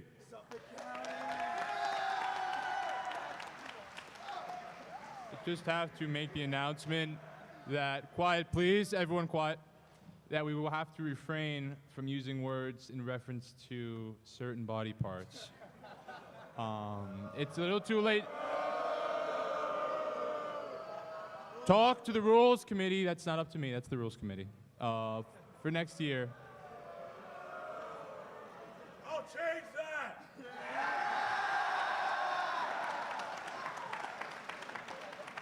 Okay.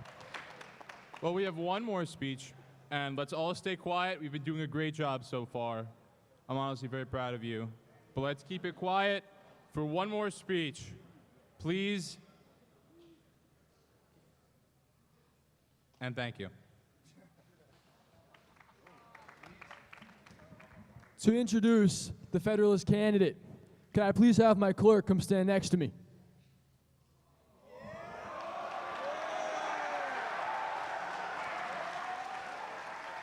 When you look at the two of us, what do you see? What's the difference? How big is he? And why is he introducing your governor? Bigger's better!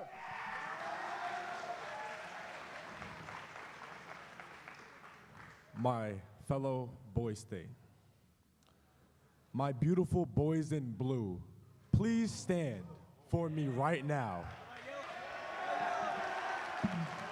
My boys in blue, what did I say last night? I said to stand tall, stand proud, and stand what? Stand what? That's what I like to hear. Now, boys, I'm going to give a little story before I introduce our little governor men, all right? When I was a little boy, but a big boy, a little boy, my mama asked me one thing. Why was my folder so big? I said, Mama, I like to keep my hundreds in my folder, all right? I was like, my folder looks better bigger. Looks better. So, now, from the Federalist Party, I'm going to introduce our 100. Our tallest standing, our proudest standing, and our biggest standing Federalist. Introducing Nolan Reinhardt.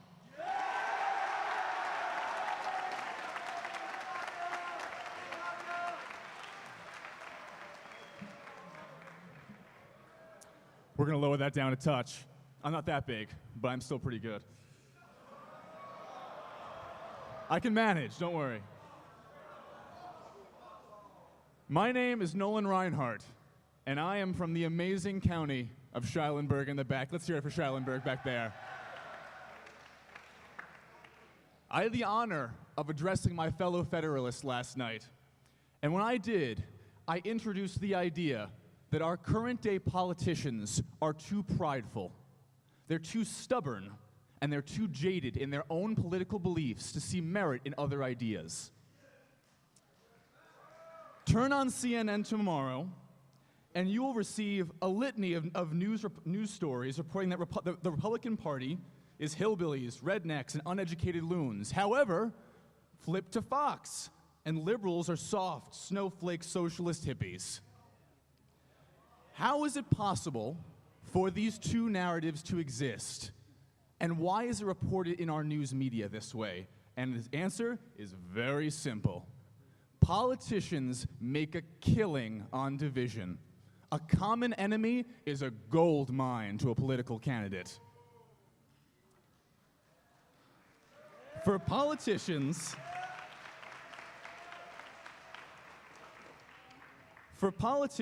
who make their bread by demonizing the public, it is an absolute disgrace that our politics has come down to this.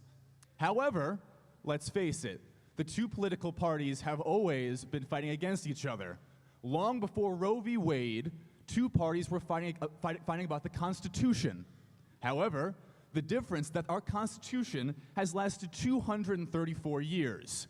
Today, we're still fighting over whether or not weed is legal in New York City. I'm seeing a little bit of a difference here. We need bipartisan policy. Gold policy, not gilded garbage. We need policy that doesn't line the pockets of our leaders, but instead does good change for our populace. That is the bottom line. Bipartisan policy that can stand the test of time promotes higher standards of living for ourselves and our future generations. As I said last night, look to your left, look to your right. Hopefully someone of an opposing party is sitting next to you. And the wonderful thing about Boys State is that despite having two separate parties, each of our parties has different beliefs within them.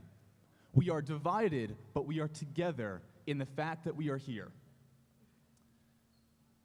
We are all people, all flesh, and yet we have different experiences, opinions on different issues. I stand here today, though, saying that as your governor, every piece of legislation that passes onto my desk will not be looked at as a party issue, but instead with common sense, respect, and dignity based on the benefits it gives to this public. Because at the end of the day, quality matters above all else, not political leanings or how much money it makes our politicians.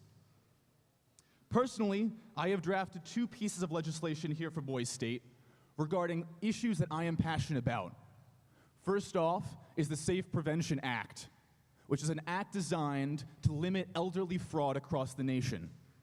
According to the FBI, 90+% of our elderly population has come into contact with a financially crippling scam in the past year alone.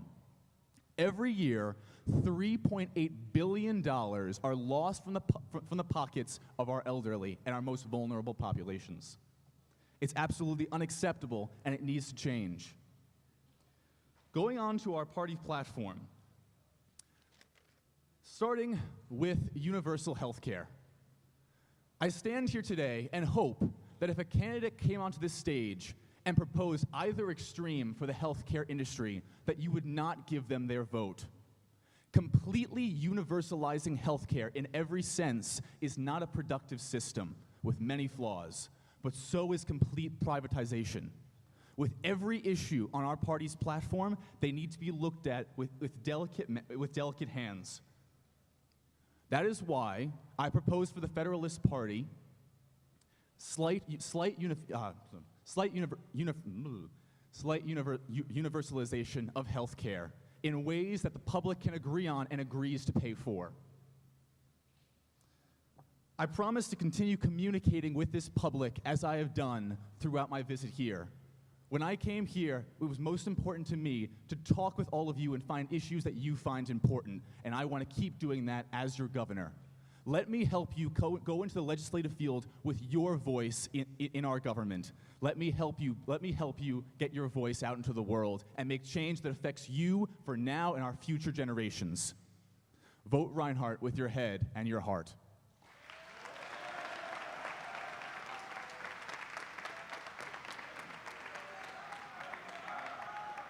May we please have the number? 0382, Schuyberlin County.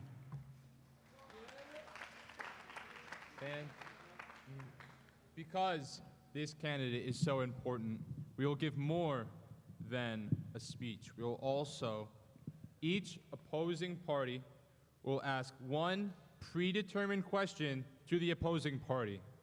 So now, the Federalist Party will ask a question to the Nationalist Party candidate for governor. And then the candidate will have 3 minutes to answer the question. Let's begin. The Federalists ask, what programs will you cut? What program will you cut as governor in order to move away for funding for your new programs?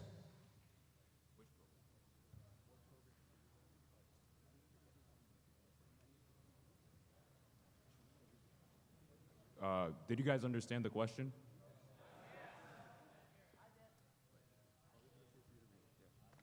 The question was, what programs will you cut as governor in order to make way for funding for your new programs? I mean, you don't have to cut programs for funding for new programs. Can you guys, did you hear the question? Yes? Did you guys, listen to the question? Okay. But, what I'm saying is you don't need to cut programs in order to have funding for new programs. Where's the money come from? What? No, we're not raising taxes. It comes from the support of people. Do you know the percentage of millionaires and billionaires in the state of New York? Me neither, probably a lot.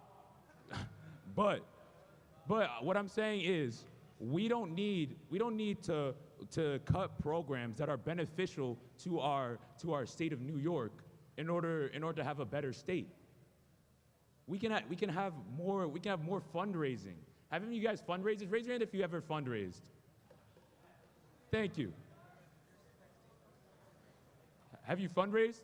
So you've all fundraised, right? So tell me, compared to you fundraising, how many other people do you think the average person is fundraising? Do you think that's fair that you're fundraising and they're not fundraising? So let's implement fundraising as a mandatory process. Listen, do you guys want the best for New York State? So do you want more programs for New York State? So we just need more fundraising. It's that simple. Yes, it is. All right. That's what I'm going to leave it off with.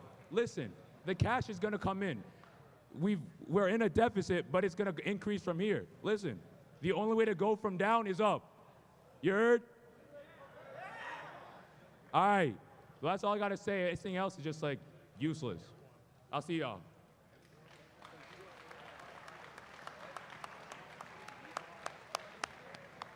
Very nice. And now, the national, quiet please, everyone quiet. Please. Now, the Nationalist Party will ask a question for the Federalist Party, and the candidate will have 3 minutes. While they're answering the question, to avoid confusion, will everyone please stay as quiet as possible so everyone can clearly hear the answer? Thank you. Let's begin.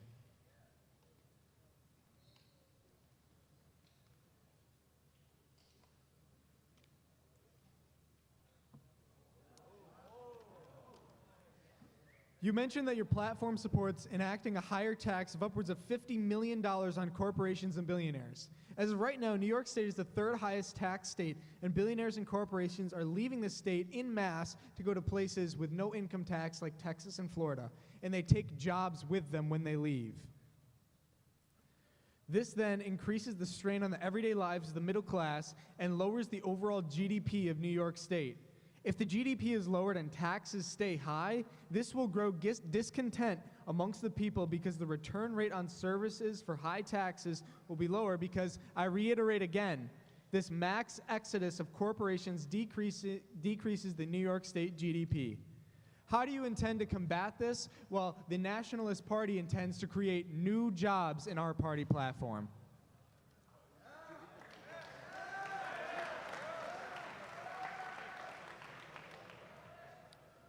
So I would say that in raising the corporate tax rate on offshore assets, our party plans to bring jobs back to the U.S. And there is an important other side to this story. By bringing jobs back to the U.S., it has been shown that by raising the corporate tax rate, corporations are more likely to lower the wages of workers. It's estimated around $2.50 per every dollar. And this is a negative in raising the corporate tax rate. That is why these rates need to be run by the people based on values. Our programs do need to be funded, and this is one way to get that funding. However, if the people are not willing to take those wage dips, then they can vote on that, and that means it's not an attainable source for that. But it is a method of funding that is up for discussion.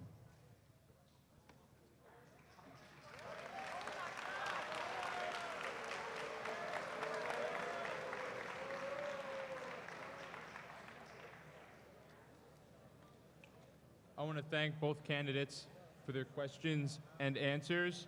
And now I would like to introduce the Nationalist Clerk for one last message before introducing both chairmen.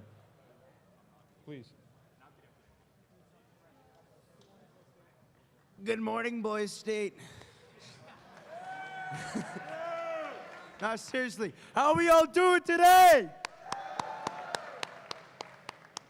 What you've just heard are two very qualified, patriotic, and reverent candidates. Let's give them both a hand.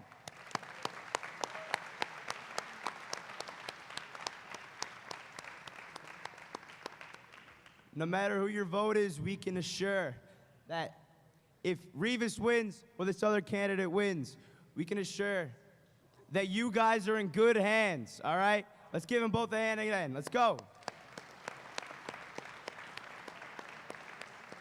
Now, as my fellow clerk here would say, bigger may be better, but whoever wins will be a big change for all of us. Let's go.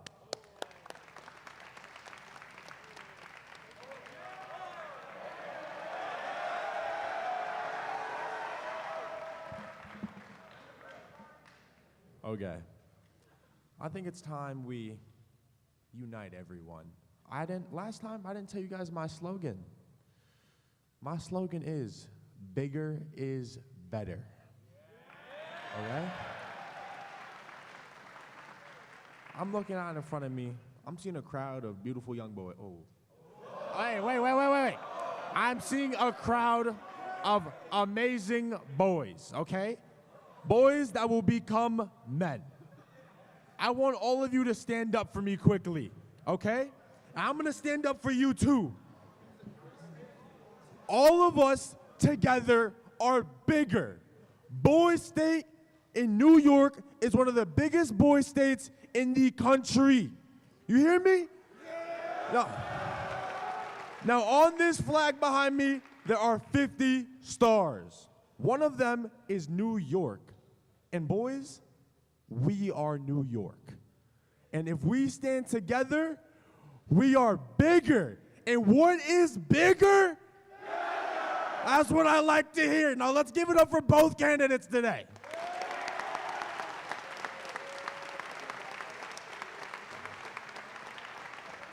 What a fantastic speech. Unity is important.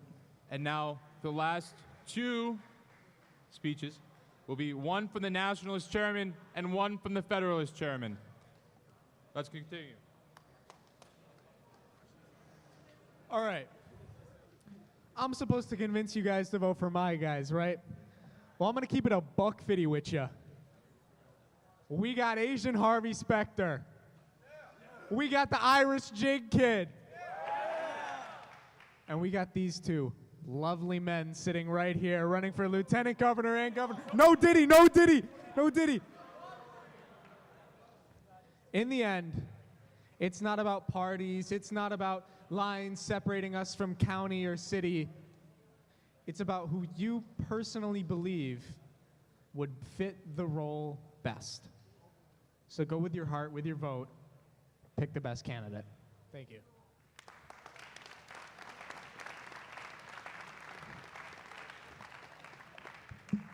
As the Federalist chairman, I'm supposed to tell you to vote blue. And while I do hope you do, I'm not going to say it again. We've been saying it all night. All I ask of you is to remember why you're here. Each and every one of you got on that bus.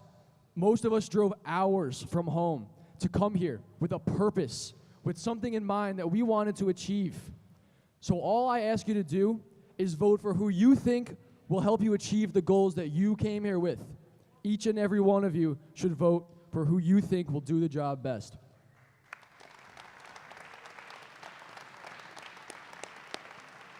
Thank you so much. Who's ready to vote? Yeah. This concludes my time as your moderator, and I have to say, you guys really proved the quality that we have here in New York. Your respectfulness, your willingness to listen, and your willingness to work with others is honestly inspiring, and I'm proud of every one of you.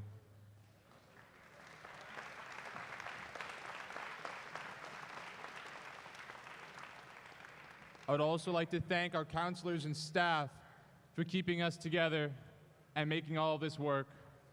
We wouldn't be here without all of you, so I want to thank you as well.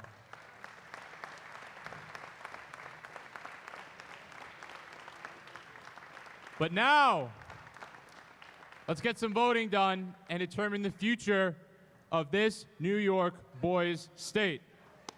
Let's get some voting done. Now I'd like to introduce Ben Greco to announce how we will be voting this year.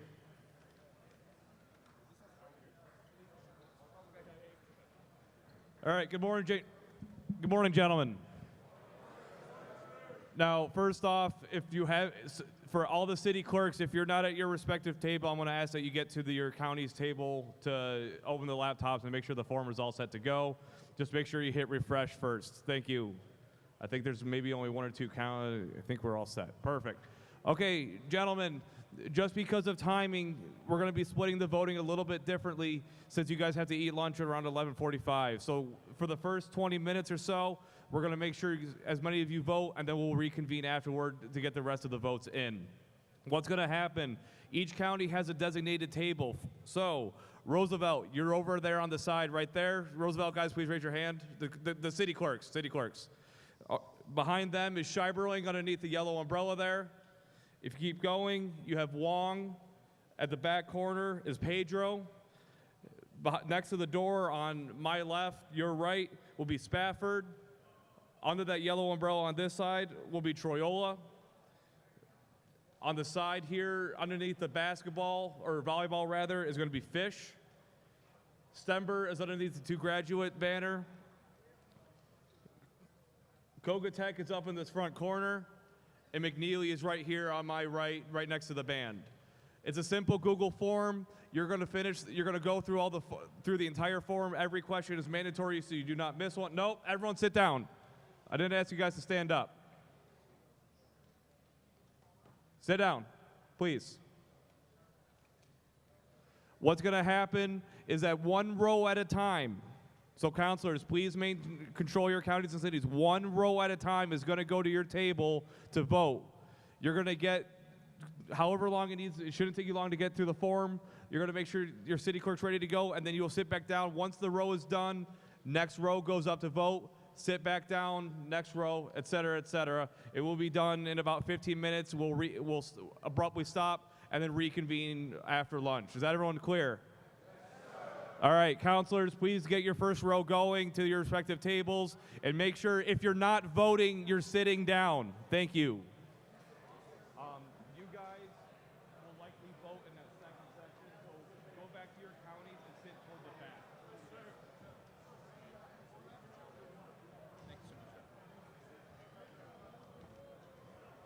I don't like that we have 10 minutes, but that's... I just thought about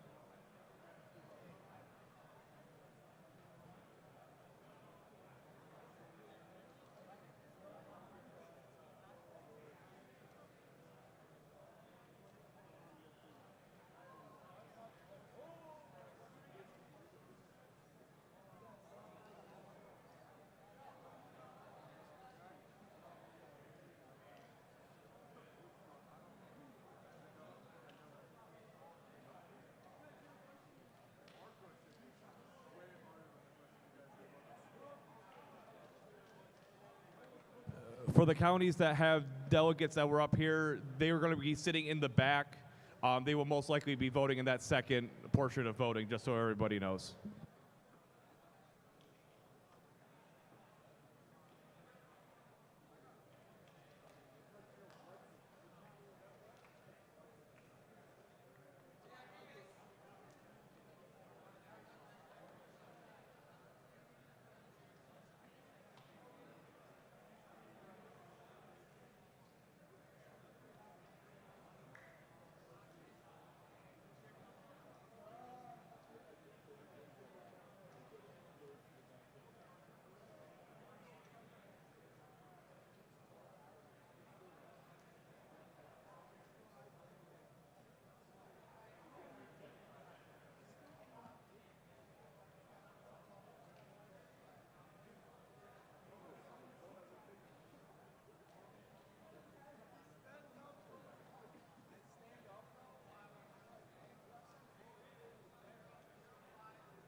Could you hand me that water bottle, please?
Counselors, we're going to have about 2 minutes or about a minute now for a cutoff, and then we'll cut off for lunch. So let this row be the last row for voting.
Counselors, finish up the row you're on, and then we're dismissed for lunch.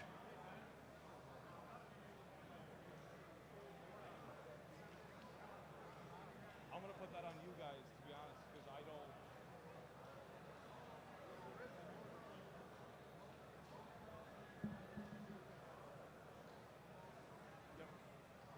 don't... Band members, do what, Dave?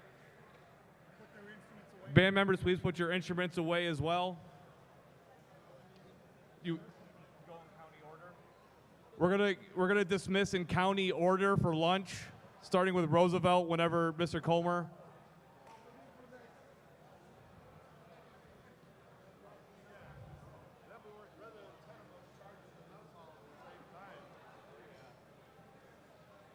We'll go in county order. Do not start a new row of voting.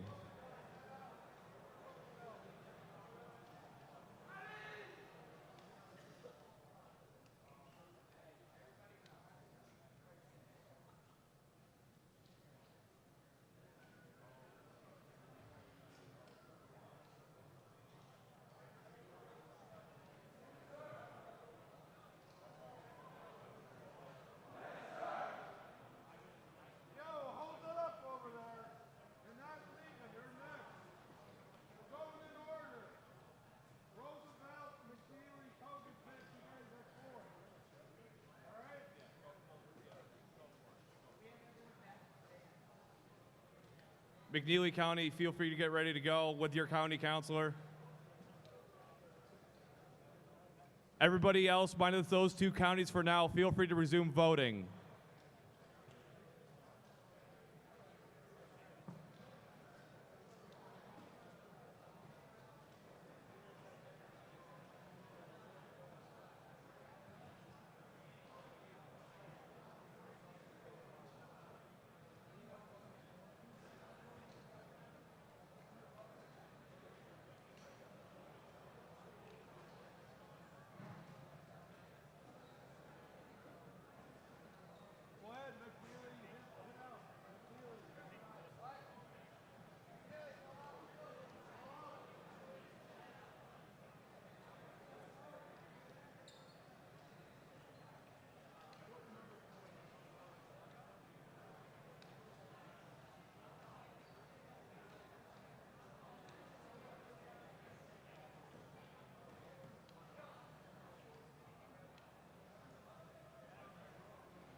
So at 11:55, we'll send the next two counties.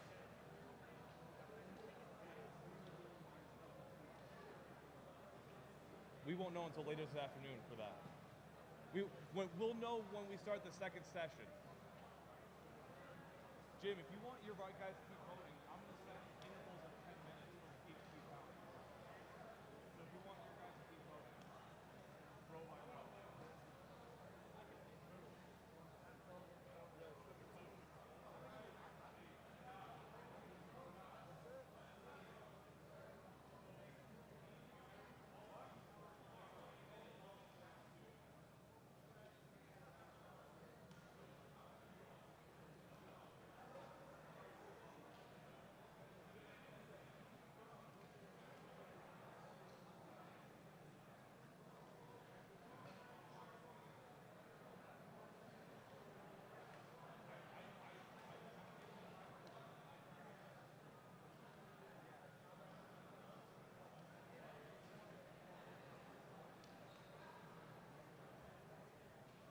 Oh, Sean's got it.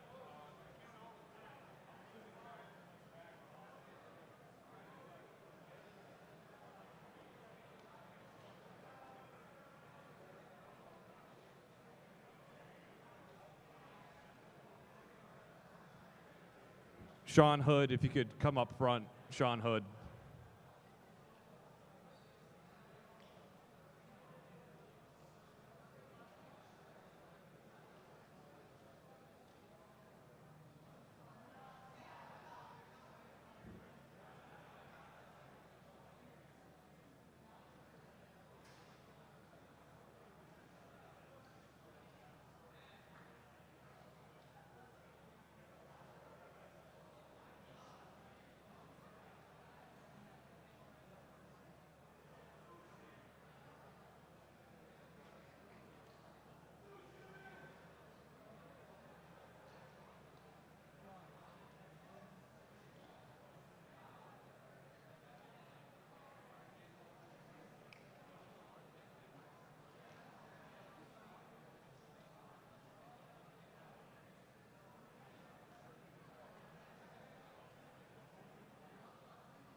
Kogutek and Fish can get ready to move. The rest of the counties continue to vote.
Just a reminder, the rest of the counties who are not moving can continue to vote row by row. Thank you.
Stember and Scheiberling, just finish up the road that you're on, then I'll give you the signal to move. So finish up the road that you're on voting.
Stemper and Scheiberling, if your rows are done, you got the clear to move.